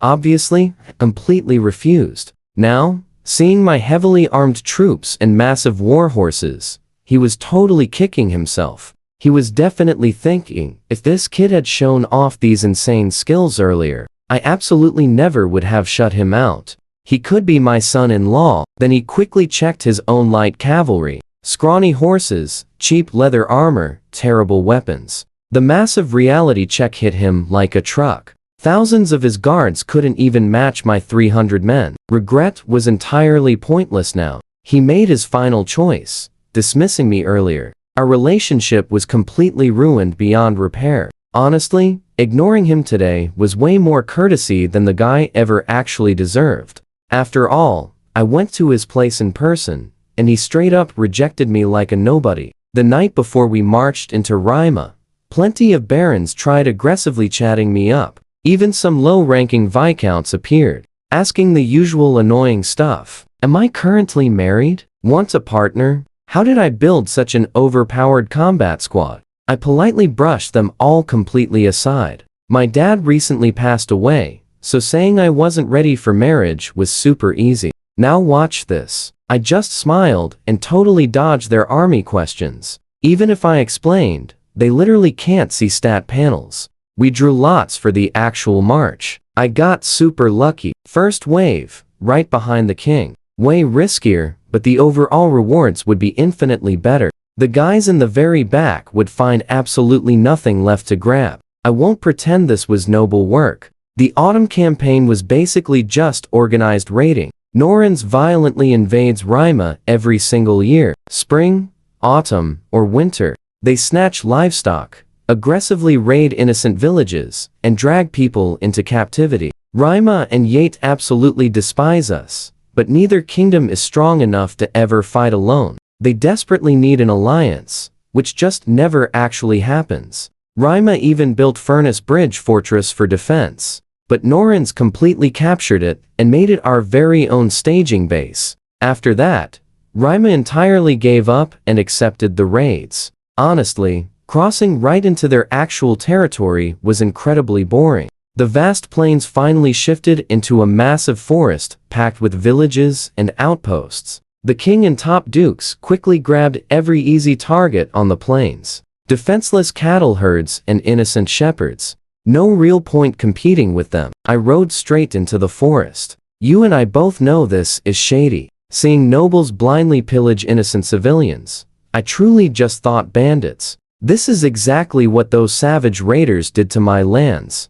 Norrell, tell the men to only fight Rima soldiers. No attacking civilians. Norrell looked confused. Capturing innocent civilians was standard tradition. They usually became forced laborers or were sold for serious cash. But an order is an order. The soldiers grumbled heavily about missing out on Rima girls, but I naturally treat them way too well for anyone to ever actually argue back. We found our first outpost incredibly fast. 20 Rima soldiers inside a watchtower, barely armed. My cavalry completely stomped them flat in minutes. Their gear was truly awful. We didn't even bother looting it. We grabbed their valuables and secured their insignias as hard proof of victory. Rima folks have bright blue eyes, so you absolutely cannot fake defeating them. We easily cleared several more outposts, pushing deeper. Still 0 villages. By noon, the men and horses were completely exhausted, so I ordered camp. Inside my tent, I removed my armor. My shoulders were definitely sore and swollen from wearing heavy gear. I laughed bitterly at myself. Was I mocking my own weak physical stats or this entirely shady bandit operation? Honestly, I wasn't sure. While I rested, Norrell deployed 2 scouts to effectively survey the area. They returned with news. A small nearby town with stone walls, minimal guards, and 0 heavy weapons. Towns hidden in the forest like this weren't highly unusual. Rima is famous for lush woodlands, and many unique settlements sit perfectly among the trees. Time to formally investigate. We followed the scouts far past the tree line until a dirt road appeared leading directly into town. It looked incredibly poor, with its gates left completely wide open. That's where we leave it. Trust me, things are about to escalate. Stick with me here. If not for those guards, I would think this place was totally dead. I instantly checked their stats. Duin, Martial 60, Strategy 40, Rank C. Talents include Enhanced Perception and Sword Mastery. Noah, Martial 64, Rank C, Spear Mastery. Every single guard had absolutely insane stats, basically matching Norin's Royal Knight level. Way too overpowered for a busted town with open gates and 0 discipline. An obvious trap. Elite warriors acting totally weak behind wide open doors. Looking like an incredibly easy raid target. Charging in meant my guys becoming war trophies. I wasn't falling for it, but Feder was secretly tracking me straight into the woods. This merchant turned baron knew his army was trash against the plains nobles. His big plan? Shadow my every move and scavenge whatever scraps I left behind. He completely lost my trail inside those super dense woods. The only things he discovered were 2 ghost towns and totally wiped out frontline outposts. Headless Rima soldiers scattered everywhere, still wearing their leather armor. He was stunned. I abandoned the gear. Was I seriously that wealthy? Even terrified locals had already vanished into the forest. Just because I was passing through. Feder was absolutely raging. Then his scouts spotted 2 massive targets. My camp and that undefended town. Feder checked it out and saw exactly what I saw. Open gates, lowered bridge, and supposedly sleepy guards wearing basic leather gear. His lead knight was literally drooling to charge inside. Easy loot, women, and free war credits. It looked dangerously perfect, but Feder wasn't stupid. He caught the same detail. Why wasn't I attacking? With my 300 elites, clearing out a few dozen basic guards was nothing. Me just sitting there observing meant heavy trouble. He camped nearby, banned all fires, and nervously waited. I watched for 2 days.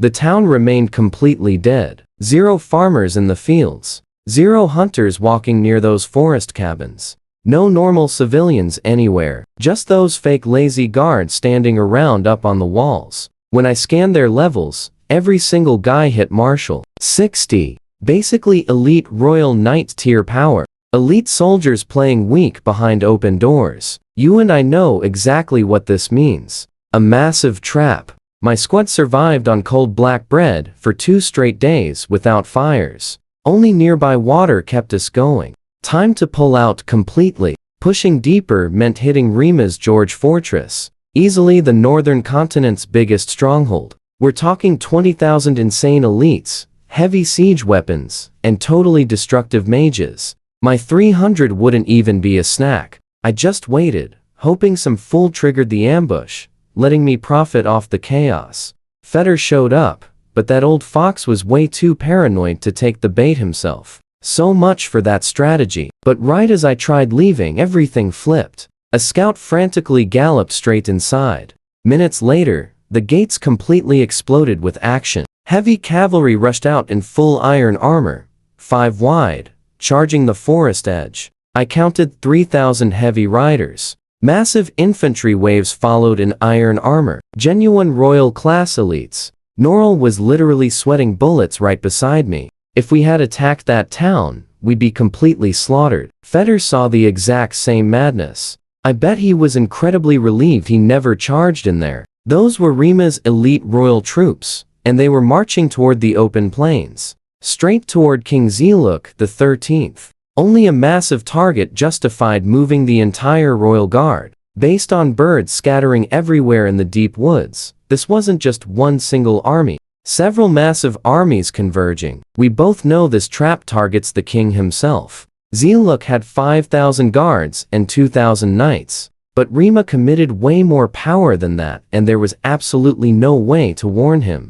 The king brought too few guards. He's in serious danger, Norrell whispered. Completely true. Norrin was stronger overall, but Rima went totally all in. Zeluk the 13th treated this like a basic raid. Those panicked birds flying everywhere proved Rima was executing an absolutely massive tactical move. Obviously, Norrell realized our 250 infantry and 50 cavalry wouldn't even scratch those royal elites. These were real elites, matching my guys, but probably way stronger in raw physical power. Zeluk brought powerful dukes and counts, so a safe retreat was possible. Unless someone betrayed him. That's exactly what I fear. Norrin never attacked on fixed schedules, yet Rima had an ambush waiting. Somebody absolutely leaked it. No time to overthink it, though. With Rima's forces gone, that fake town was actually empty. Norrell begged to raid the empty town.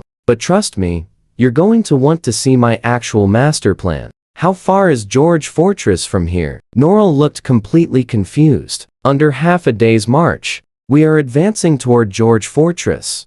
You and I are about to witness a crazy gamble. He thought I lost my mind, but then it clicked. George Fortress, the absolute strongest base on the northern continent, had to be totally empty. They sent their elite out to ambush Zeluk. Nobody in their right mind would expect a tiny squad to charge straight at their main base during their own attack. It was complete madness. We had 0 siege equipment, just 300 guys. But the logic was solid. If that massive fortress was ever vulnerable, it was right now. Norrell made the big call. All units, drop everything except your horse armor and lances. Full speed to George Fortress, right behind us. Feder happily charged into the completely empty town instead. He gathered over 1,000 civilians, grabbed all the grain and supplies, and actually considered that a massive win. He noticed I vanished, but was too busy counting his loot to care.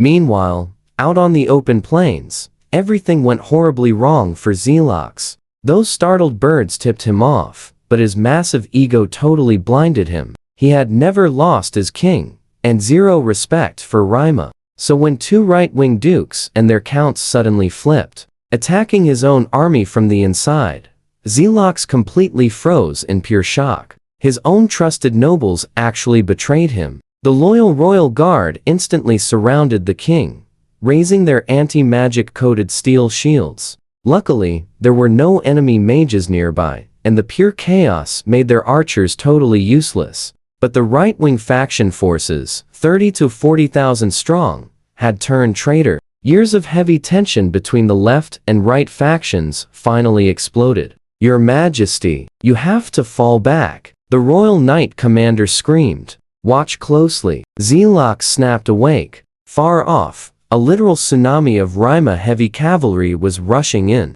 Over 50,000 riders, the ground shaking under their charge. Even the royal guard spear formations could never hold against that. The left-wing nobles, led by Duke Simon, fought fiercely to carve out an escape corridor. Whatever their political drama, they were not traitors. They knew letting Zelox fall here would change absolutely nothing. His grown son would just inherit the throne, and 20,000 royal knights still waited back at the capital. It would trigger full-scale war. Once Zelox escaped, Duke Simon and the left-wing leaders ran too, completely abandoning their common soldiers.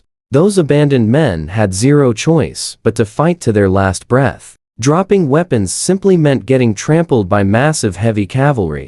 The absolute, cruelest irony was reserved for the right-wing traitors themselves. They were promised perfect coordination with Rima, a clean inside-outside strike. Instead, Rima cavalry charged everyone blindly, crushing rebels and loyalists alike. Those traitorous nobles fell without even understanding what just hit them. They got completely played. Ryoma never planned to spare them. Meanwhile, that forced sprint to George Fortress took a huge toll on my guys. Running in full heavy iron armor for half a day breaks most armies. But my soldiers, incredible training and decent meals kept them moving. When the giant fortress finally came into view, I immediately called a halt. George Fortress was way bigger than Furnace Bridge. Massive walls, noble banners everywhere, and one super oversized royal flag that instantly caught my eye. If a Ryoma royal family member was still inside instead of out chasing Zolok,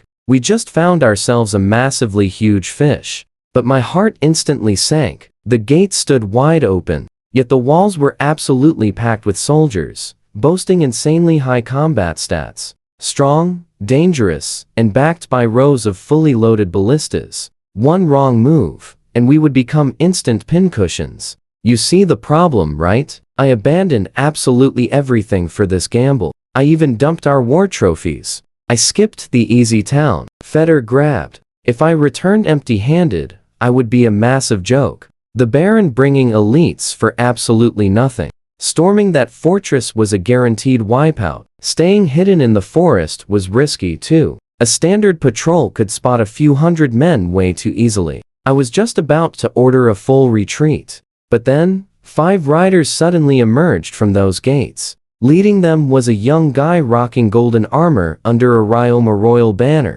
Some rich, fat nobleman was chatting him up, with the slender knight riding alongside. I instantly checked the young guy's stats. Ein Peter, Martial 30, Strategy 60. Talents include Royal Pressure and Etiquette. Rating C. Absolutely zero loyalty score. My first time ever seeing that. His skills literally screamed royalty, and they were riding straight toward my exact hiding spot. My pulse raced. If I could capture a prince and safely escape back to Luca territory, it would be the absolute greatest war achievement ever imaginable. Even if Ziluk fell out there, bringing a live Rima prince home would guarantee me a viscounty at the bare minimum. I signaled Norrell silently. Ambush when they get close. Take them completely alive, I whispered. That guy in gold is probably a Rima prince. You and I both felt that hype, right? Norrell's eyes went wide with pure excitement. Catching a prince meant infinite bragging rights forever.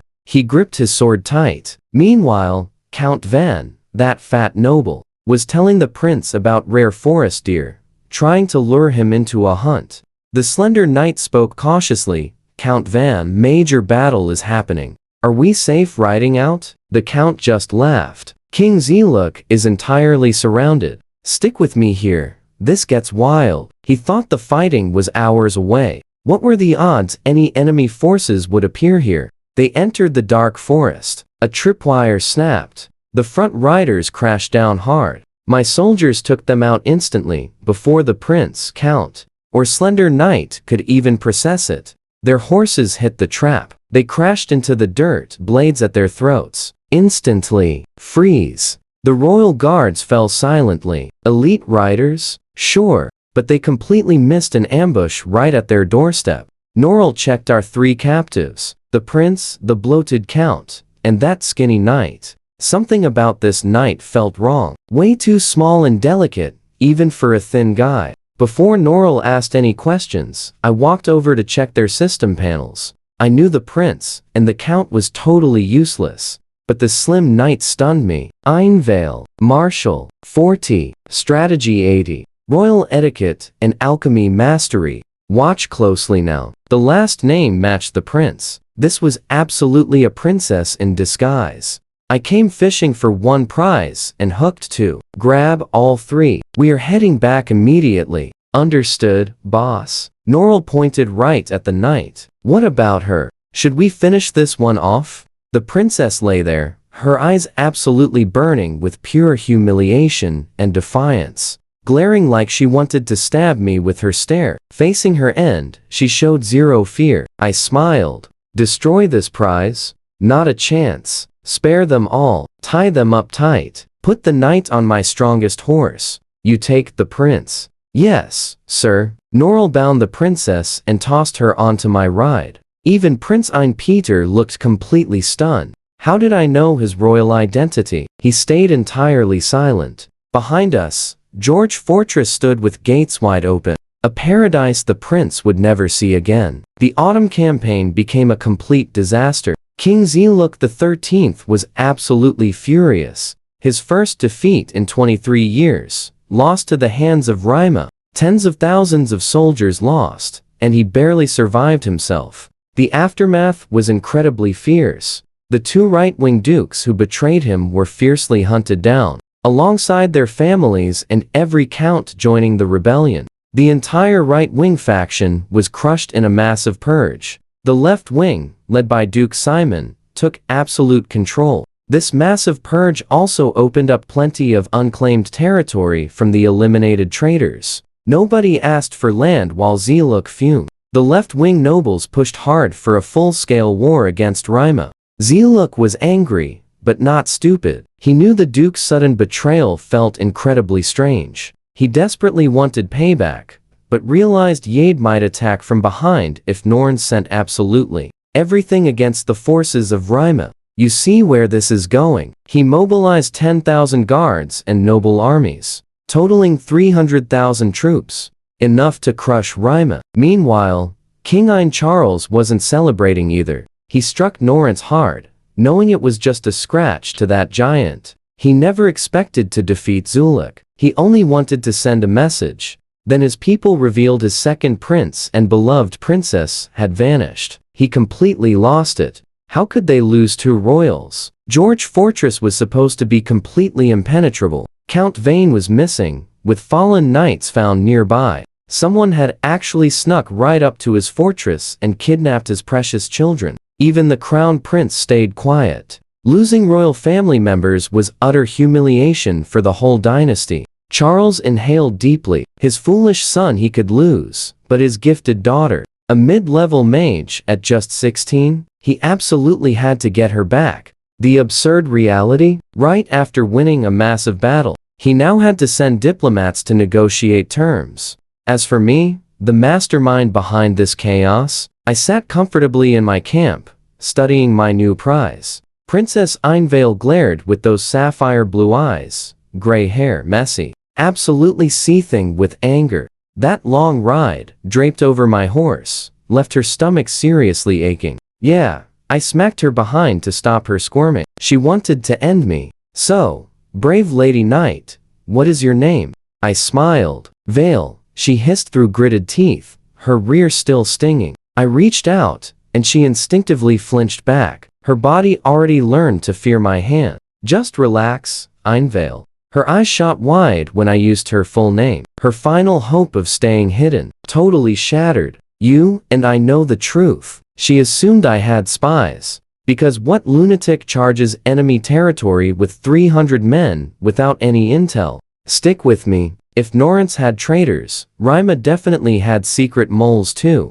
She coldly asked what he wanted. Our hero playfully tilted her chin up. "Nothing much," he smiled. "Just heard King Ein Charles had a totally genius daughter. Barely 16, already a powerful mid-level mage, and the ultimate pride of the Ein family." She angrily struggled against her tied ropes. He cheerfully reminded her, those enchanted capital ropes completely blocked all magical energy. Anyway, not that it really mattered. Mages cannot cast without wands anyway. Softening her tone, she promised him a massive, generous reward to release them both. He just laughed, or he could hand them straight to the Norrance king, who was currently in a terrible mood. You absolutely know what he would do with the captive Rima princess right now. Think carefully, Einvale. You definitely want to stay totally hidden, right? King Xylix XIII was still fuming when Rima's messenger nervously arrived. He barely listened, but even Norrance never harms any foreign diplomats. At first, the messenger made absolutely no sense. Then came the question that changed everything. What exact conditions would he accept to return the royal siblings? Xylix's expression turned incredibly strange. He had absolutely zero clue what they meant, but cheerfully played along. If this meant totally free rewards, why not? "Of course, we will treat your royals with proper courtesy," he smoothly replied. Rima offered the beggars grasslands, that empty plain beyond Furnace Bridge where barely anyone lived. But Xylix boldly pushed harder, demanding everything outside George Fortress. Absolutely all of it. That was nearly a tenth of Rima's entire territory. The messenger turned totally pale, but nervously agreed to relay the demand. After the envoy left, Xylix just sat there, trying to figure out what actually happened. Now pay attention. Someone kidnapped those two royals right outside George Fortress. But who actually did it? All his top dukes and counts were with him during battle. Could some incredibly bold viscount have actually pulled this off? Or a clever baron? He completely failed to guess who, but happily assumed the mystery hero would claim their credit soon enough. Even if nobody showed, making epic battle threats was a Norrance specialty. The beautiful narrative practically spun itself perfectly. Norrance defeating Rima and capturing two royals became the official story. The public had absolute zero idea. The campaign was actually a massive disaster. Meanwhile, Baron Fedra was nervously putting the puzzle pieces together and completely panicking. He was in that exact forest too. He watched our hero ignore the town and vanish. Then came wild news about captured royals. There was only one person who could have done it. Our guy, with just 300 soldiers. He could not figure out how, but timing and location pointed straight at him. If he actually captured those mighty royals, his whole career was about to explode. The lifelong merchant absolutely missed the deal of a lifetime. His heroic son-in-law, boasting unbelievable courage, thrown completely away over a simple closed door and a totally cold dinner invitation. Just as Zeluk predicted, our boy loaded the Ein siblings and Count Vane onto a carriage and headed straight for the grand capital. 50 knights and Norrell escorted him. His massive northern warhorses turned plenty of heads everywhere. The whole city was eagerly buzzing about which mysterious noble had captured the Rima royals. But absolutely nobody dared falsely claim credit for something this massive. The palace registration clerk instantly remembered our hero from his last visit with the cool gladiator's crest. He immediately noticed those fully armed knights and expensive horses outside. He casually tossed him a gold coin. "Please inform His Majesty I want an audience. I brought an incredible gift." You know what he thought, right? Seeing those angry, bound, silent royals. His eyes just went wide. The mysterious hero everyone was buzzing about was just this young baron? He ran off to deliver the message. Soon enough, our boy proudly knelt before King Zeluk XIII. He studied him carefully, the exact same Baron who once traded family honor for 1,000 gold coins. Baron Linwei. Luca, raise your head. Linwei proudly looked up. Behind him stood Count Vane and the Ein siblings. Zeluk could barely contain his wild joy. With these two as hostages, a massive chunk of Rima's territory was practically his forever. But confusion flickered across his face. How did a baron with a few hundred men reach George Fortress, deep inside enemy territory, and snatch two powerful royals without a single scratch? Was he secretly some legendary Grand Magus? He glanced sideways, and Linwei noticed someone totally unexpected.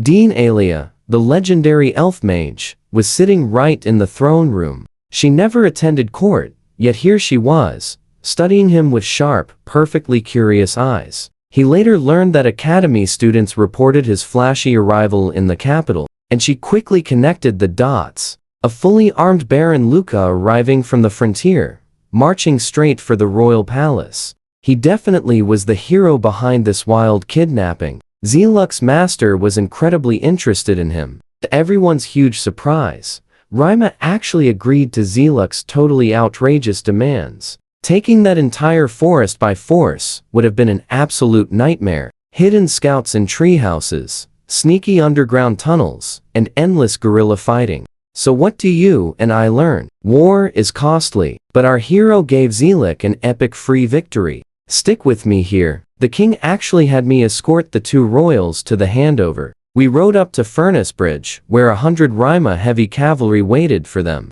Those armored, beastly riders glared at me with pure, unfiltered hatred. One step closer, and I was definitely their prisoner. Princess Einvale stared me down with absolutely hostile blue eyes. But when I raised my hand, she flinched, pulling her horse away. Someone clearly remembered the spanking from our ride. Honestly, I couldn't help but think that ride was rather bouncy. Count Vane, though, zero ceremony for him. Still tied up, he got dumped on the dirt like a sack of potatoes, totally silent. Then the princess called out my name, Linwei Luca, turning around. I will remember you. Next time we meet on the battlefield, I'll treat you extremely well. She basically spat out those final, bitter words. Prince Arn Peter, way calmer. Enemy status aside, he seemed to respect my wild courage and cunning moves. Knowing this capture cost him the throne didn't even seem to bother the guy. He only competed because his mom pushed him. Linwei,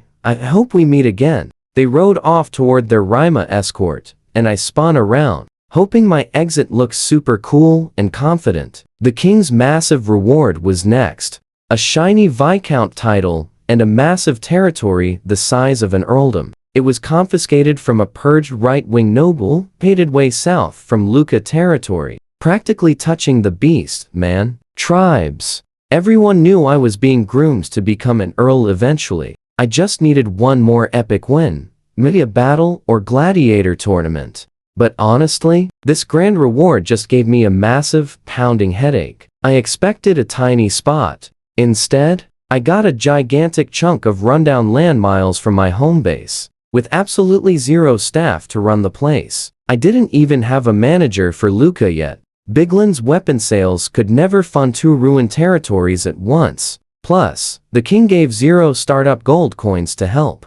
We both know he expected another absolute miracle. I dumped Luika's daily chores on the old butler and Norrell. My loyal knight was juggling military training and governance, basically doing a baron's job. Now, he accepted it gladly. The guy read politics perfectly. With the right wing crushed, the left wing dominated everything completely. But Norrell knew kings hate overpowered factions. The left wing was definitely going to be the next big target.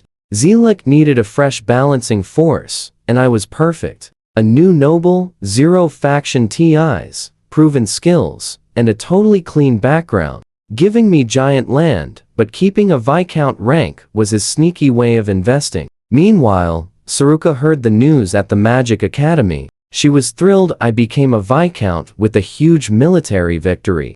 But she worried too. 2 giant territories and 0 helpers. She almost studied admin to help, but quickly refocused. Becoming a top magus had to come first. To stand beside a rising star, she had to level up her power. Then, a bright idea. Maybe Dean Alia, her legendary teacher, could toss some gold or elite staff my way. Alia was seriously one of the strongest figures around. She definitely had resources to spare. The idea made Saruka absolutely giddy with excitement. Back at school, Alia already knew exactly what she wanted. The old elf visited the throne room that day for a very specific reason. Not to talk, but to send a sign. Watch closely here. Smart nobles like Count Pharaohs noticed the legendary Grand Magus backing me. Zelik saw it too. Her silent appearance screamed raw power without one word. What Alia totally didn't expect was Pharaoh's jumping to the wild conclusion that we were actually related.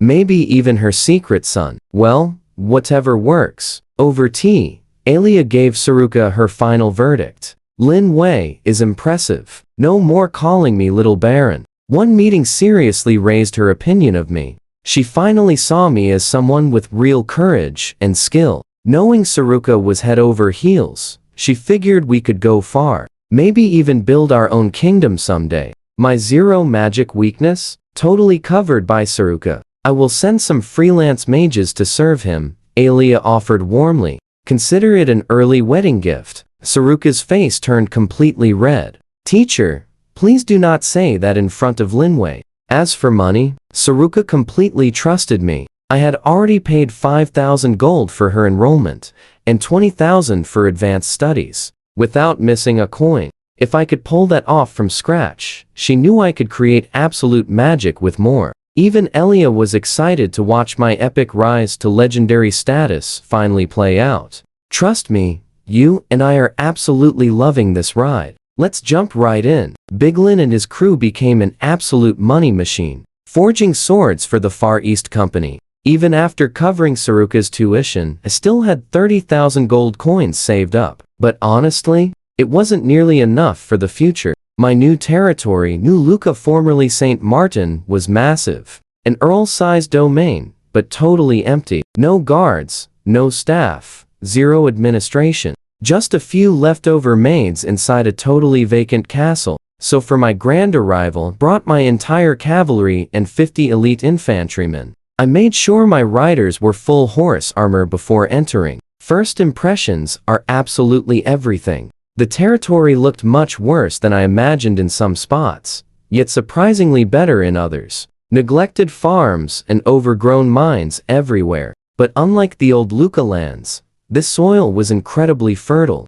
I spotted croplands, dry fields, and beautiful orchards. This place could feed itself without imports, a massive, game-changing advantage. Being close to the southern Beastmen territories perfectly explained this incredibly rich soil. The previous Earl was clearly just lazy, completely wasting all this epic potential. The town itself was way more developed than anything I had seen before. Bustling merchants, solid buildings, a beautiful church, lively taverns, and even an awesome adventurers guild branch. Now pay attention here. Adventurers meant capable fighters. Passing through, and with my talent reading skill, this place was an absolute goldmine for epic recruitment.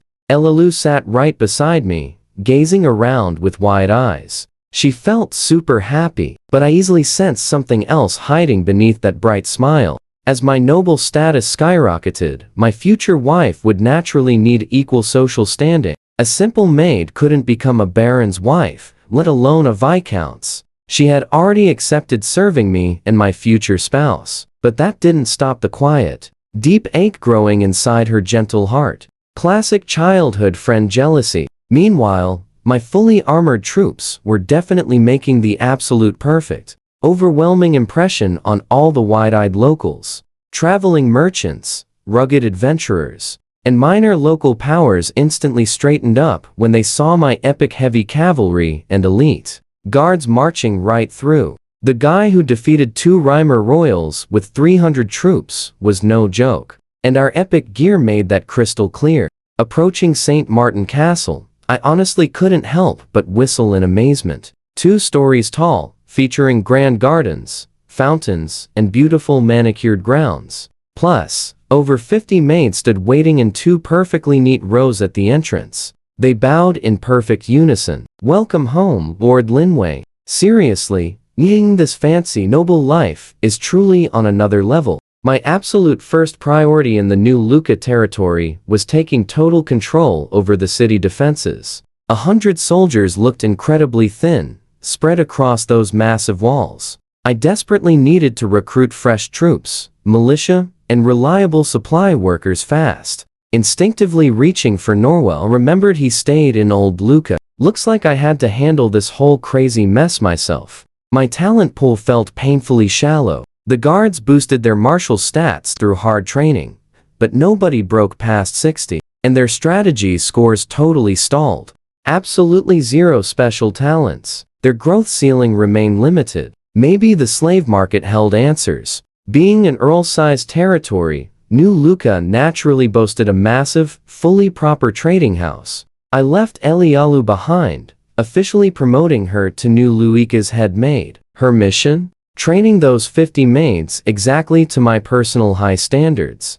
She'd return to my side once everyone was fully up to speed. Stepping outside the manor with 2 guards, I instantly bumped into a mysterious cloaked figure standing right at my front gate. Slowly, he pulled his hood back. A handsome face, with wavy brown hair and standard Norrance brown eyes. But wait, his ears were just slightly pointed at the very tips. A half-elf. "Esteemed Viscount Linway, please allow me to introduce myself. I am Narancel. I'm a wandering half-elf mage, here to proudly serve you." I instantly checked his stats.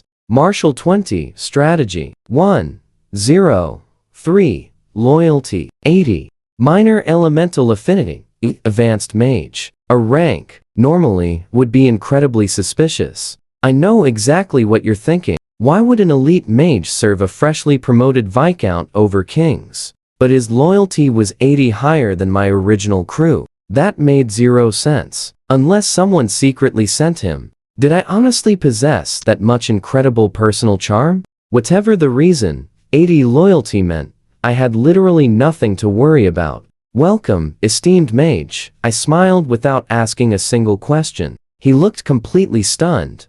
Having prepped for harsh interrogation, he didn't realize I could read loyalty scores. Meanwhile, what I didn't know yet was that Alia secretly sent him disguised as a simple wanderer. She specifically told him to pretend he arrived strictly on his own. I quickly called the butler, having him show Narancel inside, letting the new mage pick any room. Narancel quietly followed, probably assuming I completely mistook him for a rookie beginner mage. He'd prove his real worth soon enough. Securing a free advanced mage left me in an absolutely fantastic, unbeatable mood. I headed toward the slave trading house. A plump manager rushed out to greet me with a massive, eager smile. He couldn't believe the famous royal capturing Viscount was this young. "What slaves do you need? Trust me, you'll love what happens next.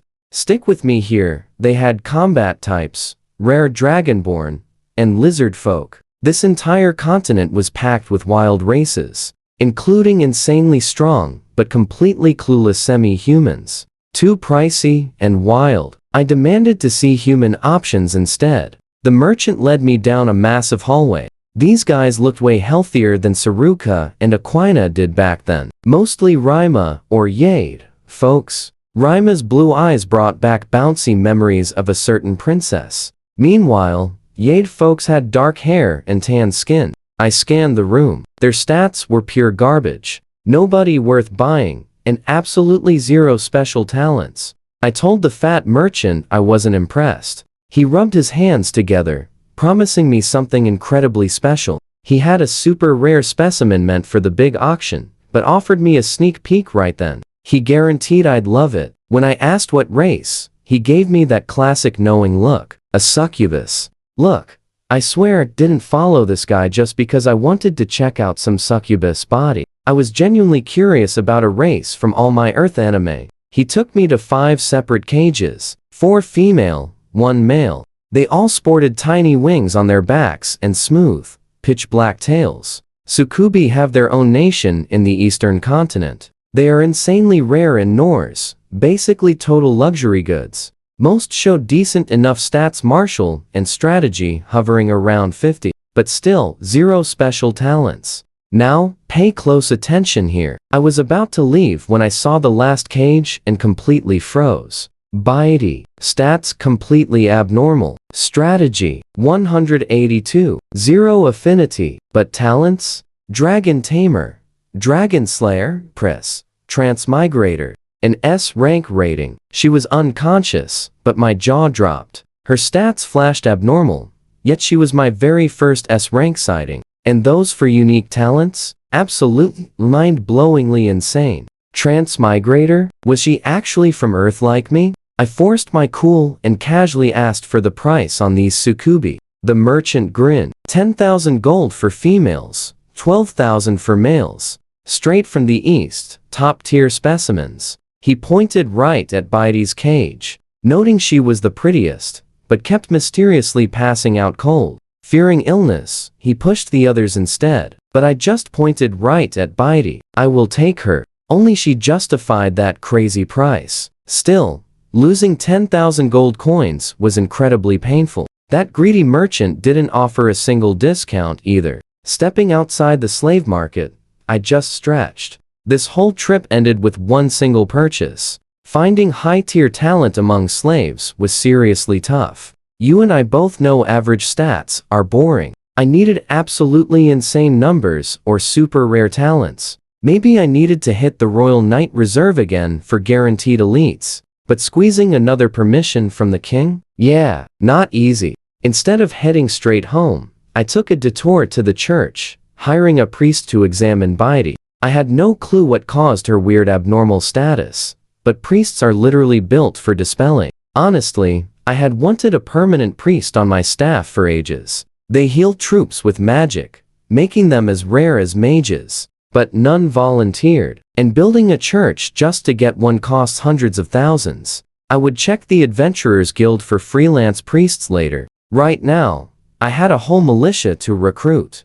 I spread the word. 1 silver coin bonus, guaranteed daily bread rations, and real armor for anyone qualifying. For commoners surviving on rock-hard black bread, fresh daily bread was an absolute dream. Combine that with my fame for capturing 2 Rhyme royals and my fully armored guards. Volunteers literally came flooding in. By afternoon, recruited around 1,000 men. 2 brothers completely grabbed my attention. Option: Martial, 67, Strategy, 60, Loyalty, 70. His talents? Eagle Eye and Archery Mastery. Ankuro, Martial 65, Strategy, 70, Loyalty, 70. Talents included Eagle Eye and Archery Mastery. Both were hunter-farmers, legendary village marksmen who hunted deer as a flawless team. They signed up purely because of my new reputation. Northerners deeply respect strength, and my name held serious weight.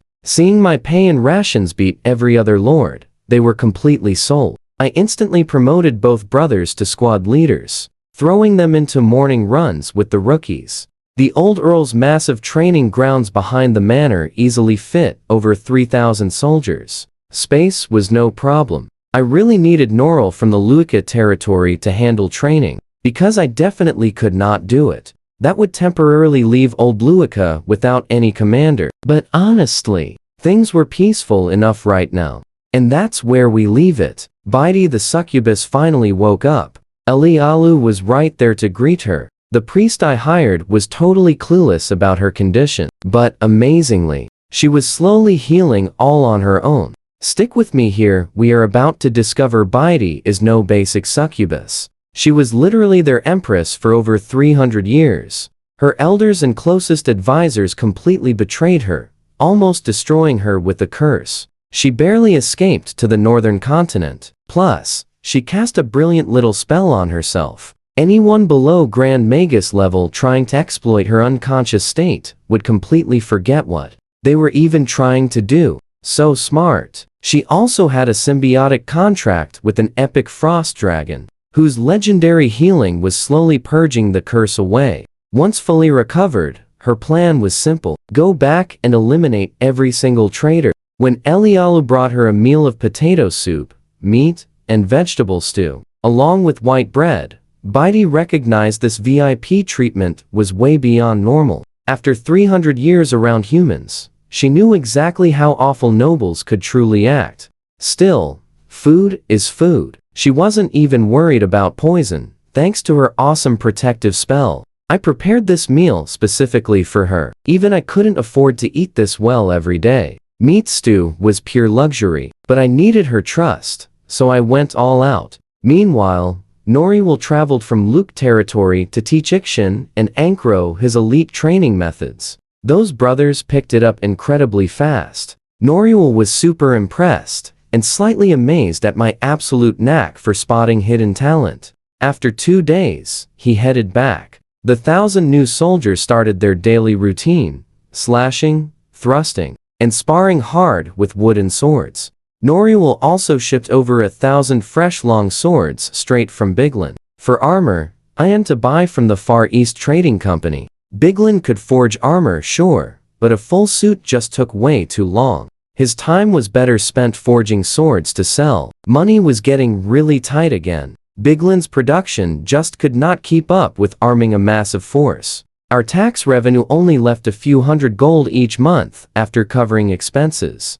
That was nothing. I wanted heavy cavalry, a mage guard, and maybe even a griffin rider corps someday. But even King Ziluk only had a few thousand griffin riders. They were the ultimate trump card, only ever deployed during massive wars. Dreams are expensive. Young master, the succubus lady is finally awake.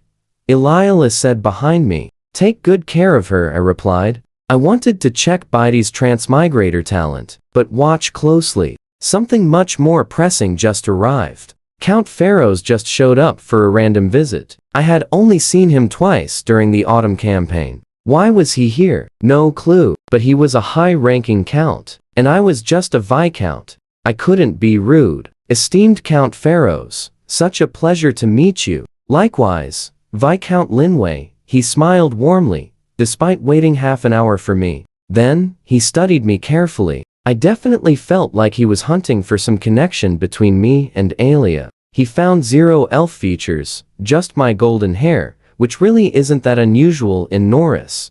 After basic pleasantries, he got right to business. I'd like to establish a trade relationship with New Luca. Allow my merchant caravans to do business here. That seemed way too simple for a personal visit. His own territory was near the capital with much better markets. New Luca was remote, right near the dangerous Beastman border. You and I know that is suspicious. Before I could even ask, he dropped the real offer. If you agree, the 300 northern warhorses I brought are yours. A friendly gift. 300 horses. At 300 gold each, that was 90,000 gold coins. I almost choked. Was I his secret, long-lost son? Catching my shock, he added, Miss Saruka has been tutoring my daughter in magic. Consider this a big thank you for her help. Please do not refuse.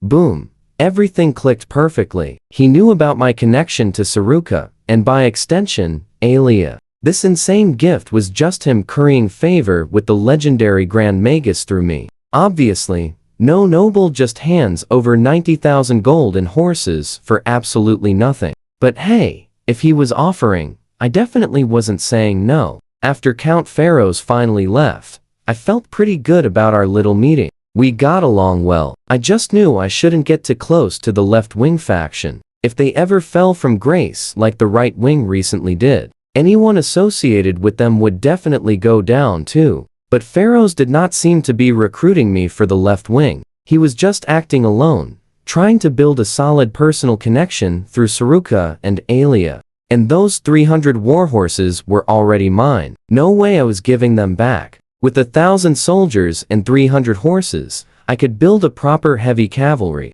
Though honestly, 1,000 troops is still embarrassingly small for an Earl-sized territory. Trust me, we needed 5,000 troops to look legit. But soldiers cost money, and I still hadn't found my next income source.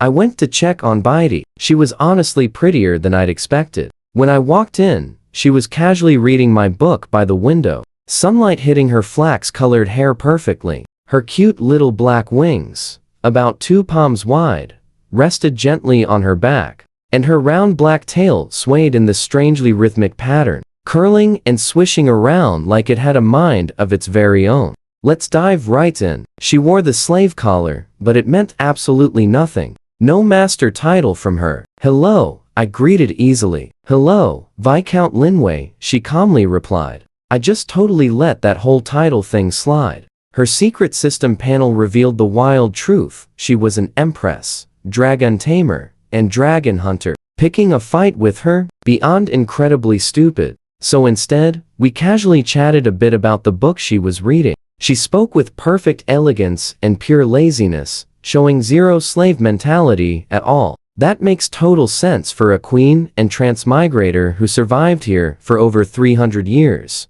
Make yourself perfectly at home, I said, walking away.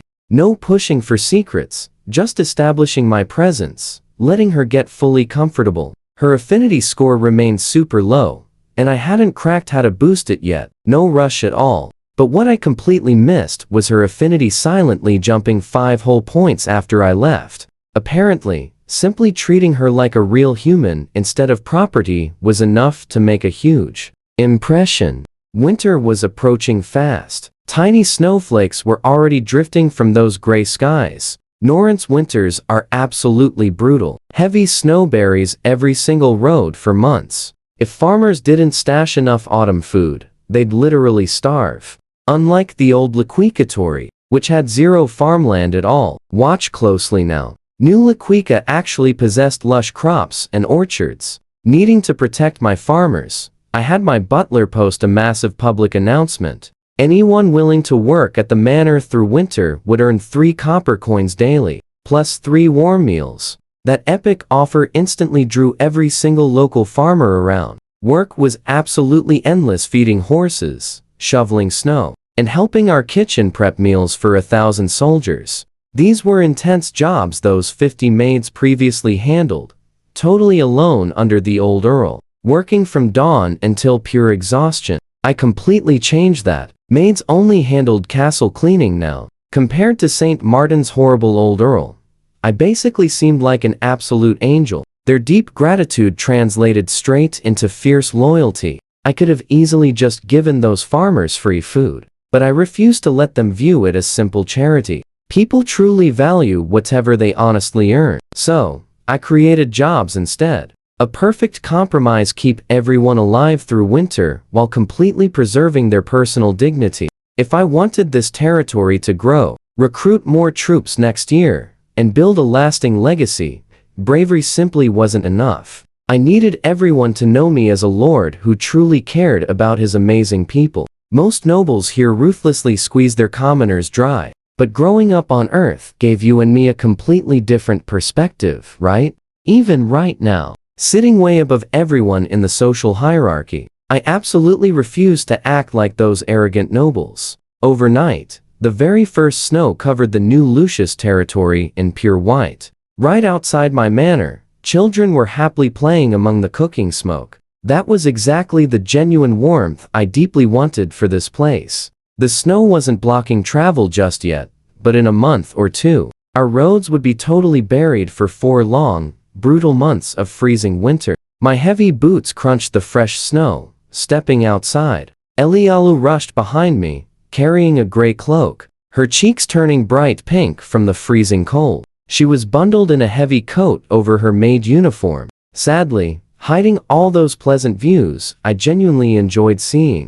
Just a minor loss. Farmers were already happily showing up for their winter manor work. I strolled toward the back training grounds, proudly watching my new soldiers run drills. Their starting base stats were actually pretty darn solid. Most were young guys holding martial values around 30. With solid training, they'd hit 50 easily, likely surpassing my original guards, who were mostly middle-aged veterans. Axion and Ankro were definitely grinding the hardest. Earning those squad leader promotions completely lit a massive fire under them. Keep performing like this, and knighthood was practically guaranteed. The other recruits pushed themselves too. Nobody dared slack off in my presence. The shiny silver coins and fresh bread I'd boldly promised were delivered without any fail. For guys raised on hard black bread, this was absolute luxury. Up on the walls, My original veteran troops saluted me with deep, genuine respect.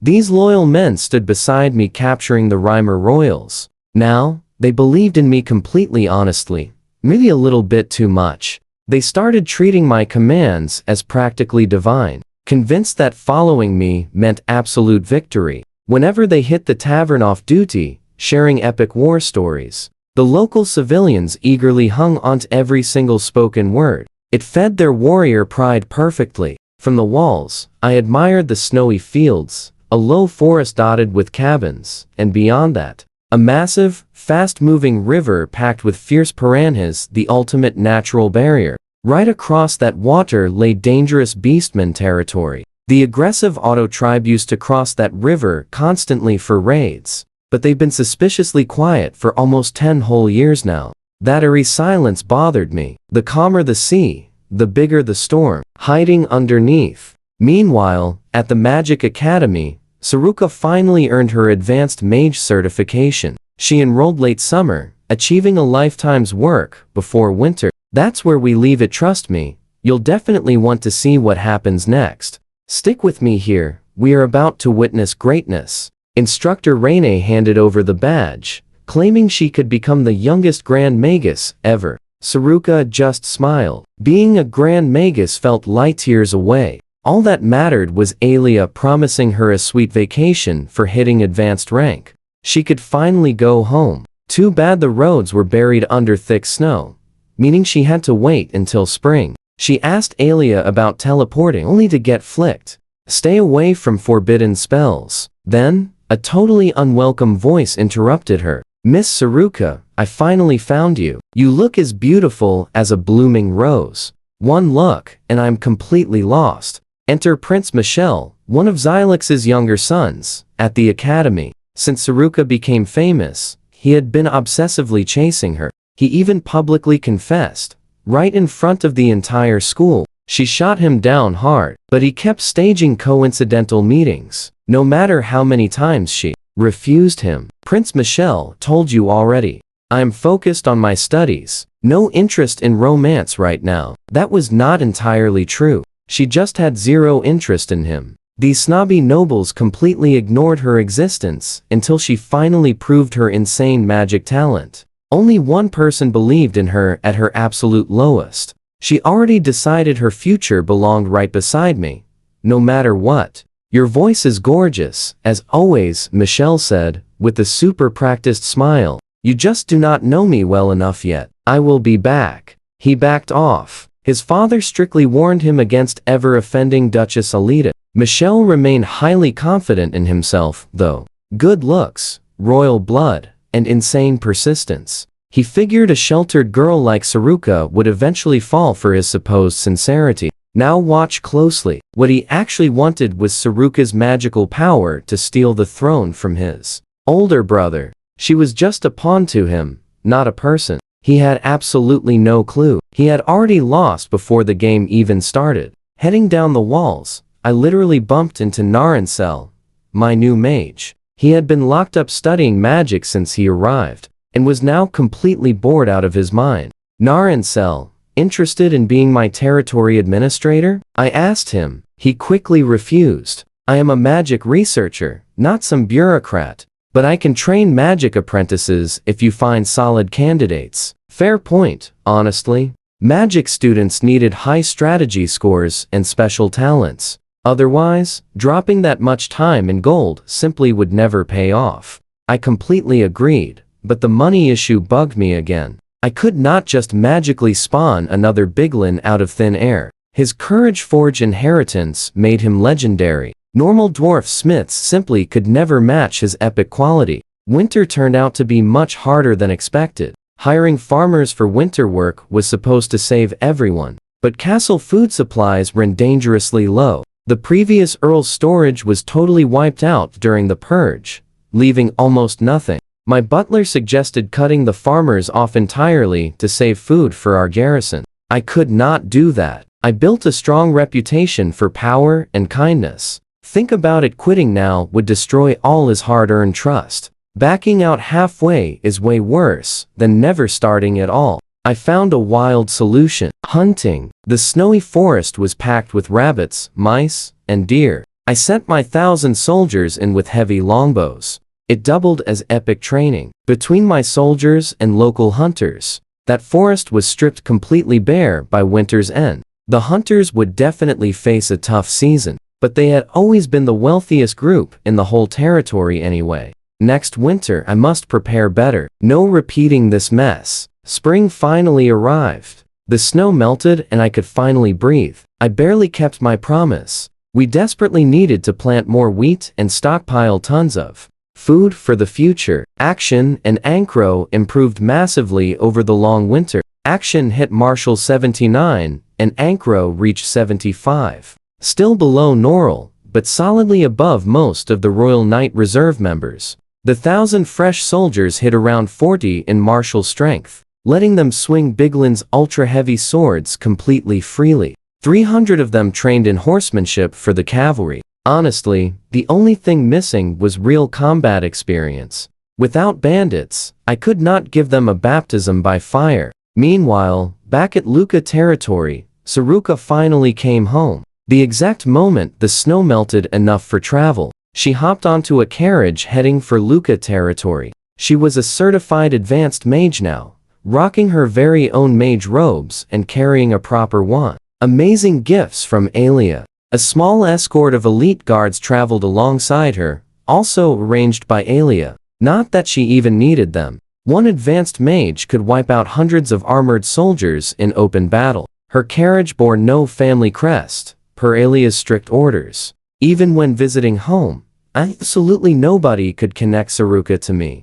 That would only bring massive trouble. She arrived at Luka territory, flashed the gate soldiers her knight's badge, the exact one I gave her, and walked right through. Aquina, she called out. Trust me, you will want to see what happens next. The girls hugged fiercely. Saruka, you have changed, Aquina whispered softly. It was true. All right, you and I are about to see this shy girl transform. Saruka kept her warmth, but that old fear, completely gone. Where is the master? Saruka asked, peeking towards my old room. Nora walked right in. He is at New Luka territory. Did you not know? Saruka looked absolutely crushed. I was not a simple baron anymore. I became a viscount with brand new lands. She traveled a whole day from the capital, and New Luka was much farther away.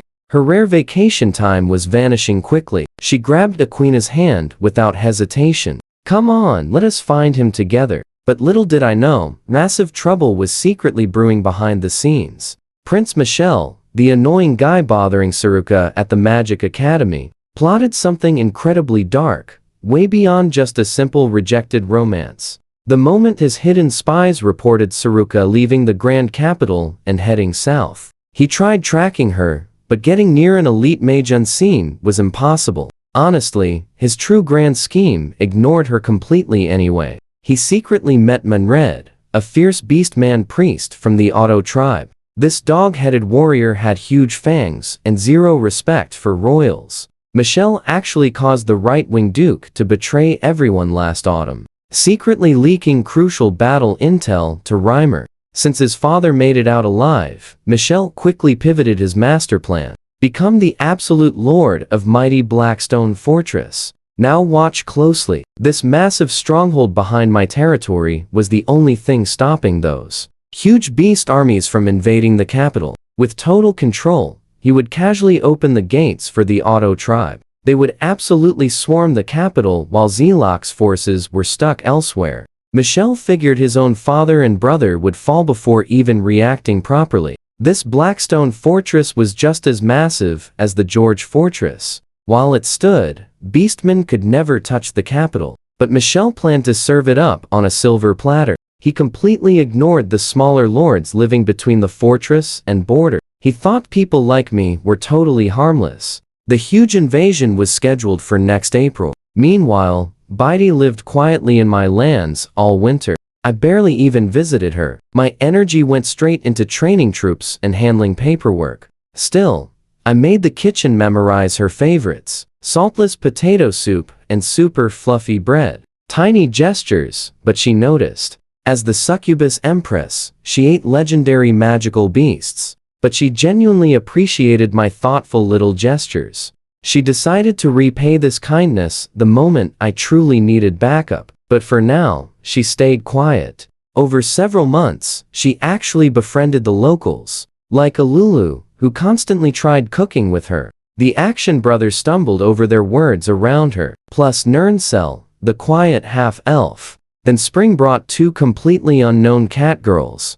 Saruka arrived, holding my arm tightly. Her tail kept wrapping around my leg playfully, expressing months of missing me through touch. Aquana happily tagged along, reunited with Alulu after a long winter apart. Are you happy there? I asked Saruka. I wanted to know if she got bullied, but with Alia teaching her, highly unlikely. Happy, she smiled, but happier being with you. I checked her stats and gasped. Saruka had 10 martial, 168 strategy, S rank, max affinity, wisdom blessing, advanced mage level. Her strategy level had spiked insanely high. She hit S rank, but loyalty flipped to affinity. Just like Baidi, it used a totally new metric, absolutely maxed at 100. That perfectly explained her physical closeness. Before leaving, she was quiet and overly respectful. Now, she pressed against me, totally ignoring everyone watching. What on earth were they teaching at that elite academy? I know what you are thinking, but honestly, I never planned to fall for Saruka. Covering her tuition and granting knight status were purely calculated moves to guarantee her loyalty. I am no hero. I bought her from traders strictly to exploit her magical talents. Without her gifts, she would still be locked in some rusty cage. But somehow, fate kept shifting in very unexpected directions. Master, who is she? Saruka asked abruptly, eyeing Baidi. Caught off guard, Baidi recovered smoothly. I am Baidi, a purchased slave. Nice meeting you, Miss Saruka. Baidi immediately noticed her calling me master, probably another powerful slave I had bought. Yet this girl was an advanced mage possessing terrifying talent. Baidi's sharp mind raced behind that polite smile. An elite elf mage inside. A genius cat girl calling me master. Heavy cavalry station outside. This definitely was no normal Viscount's house. She started wondering who I really was. So what do you and I expect next? Saruka sneaking into my room again. Let's dive in. I totally didn't expect Elialu to join. The two stood at my door, clutching pillows and looking incredibly pitiful. Young master, I just rubbed my forehead. Can't sleep? Sarika nodded eagerly. The wind outside is so loud, and Sarika is terrified. An advanced mage terrified of some wind? Yeah, right. Could we at least invent a better excuse? I glanced at Elialu for her reason. I just wanted to remember how it felt sleeping beside you when we were kids. She and I were actually born on the exact same day. We grew up super close. Until age 6, I literally thought she was my sister. Then she wore a maid uniform, and I realized father had assigned her to me. We completely stopped sharing a bed around age 10. Both were just undeniably gorgeous. Now, even a guy like me, constantly surrounded by totally stunning girls, had to admit, they were exactly my type. Fine, then. Just this once, I cracked the door, and they darted inside like rabbits. The bed was huge enough for all three, but I honestly dislike sharing my sleeping space. Plus, I don't even know what my own sleeping habits are. But watch this. When cute girls plead, exceptions happen. I drifted off with my usual worries, only to experience the absolute most chaotic, ridiculous nightmare. Some wild, furry creature tangled up my arms, legs, and neck until I could barely breathe. Then I got tossed into water, where slippery little fish kept swimming against my face. When morning sunlight finally hit, I felt like a survivor. The girls were completely fast. Alright, come along with me. I carefully wiggled out from under a tangle of arms and legs. Breakfast was waiting in the hall. Toast and jam.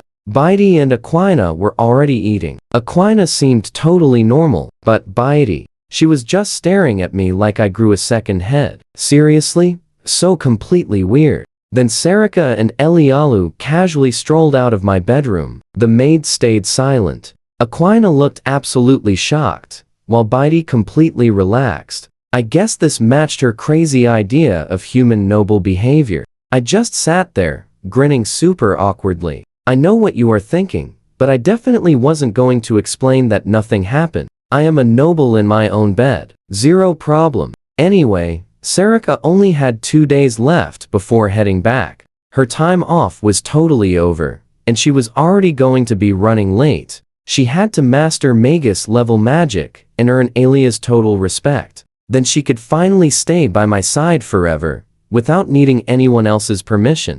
Master, I'm heading out now, she waved cheerfully, hopping into her guarded carriage. I kept Aquina right here instead of sending her back to Luica territory. Those 300 horses from Count Pharaoh absolutely needed taming. Now pay attention, because then the butler casually drops some massive news. My lord, the massive Golden Eagle Gladiator tournament kicks off in 1 month. Winning meant an epic Golden Eagle crest, entirely free shop services, major trading house discounts, and a massive personal favor from the king himself. The exact same crest Grandfather Edward won, which I totally traded away. Also, this crazy tournament is pure physical combat. Absolutely zero magic allowed. If anybody from our side competed, it would definitely be Norrell. But honestly, I decided against entering anyone into this wild event. Grandpa was a sword saint, but still fell. Makes you and I think, right?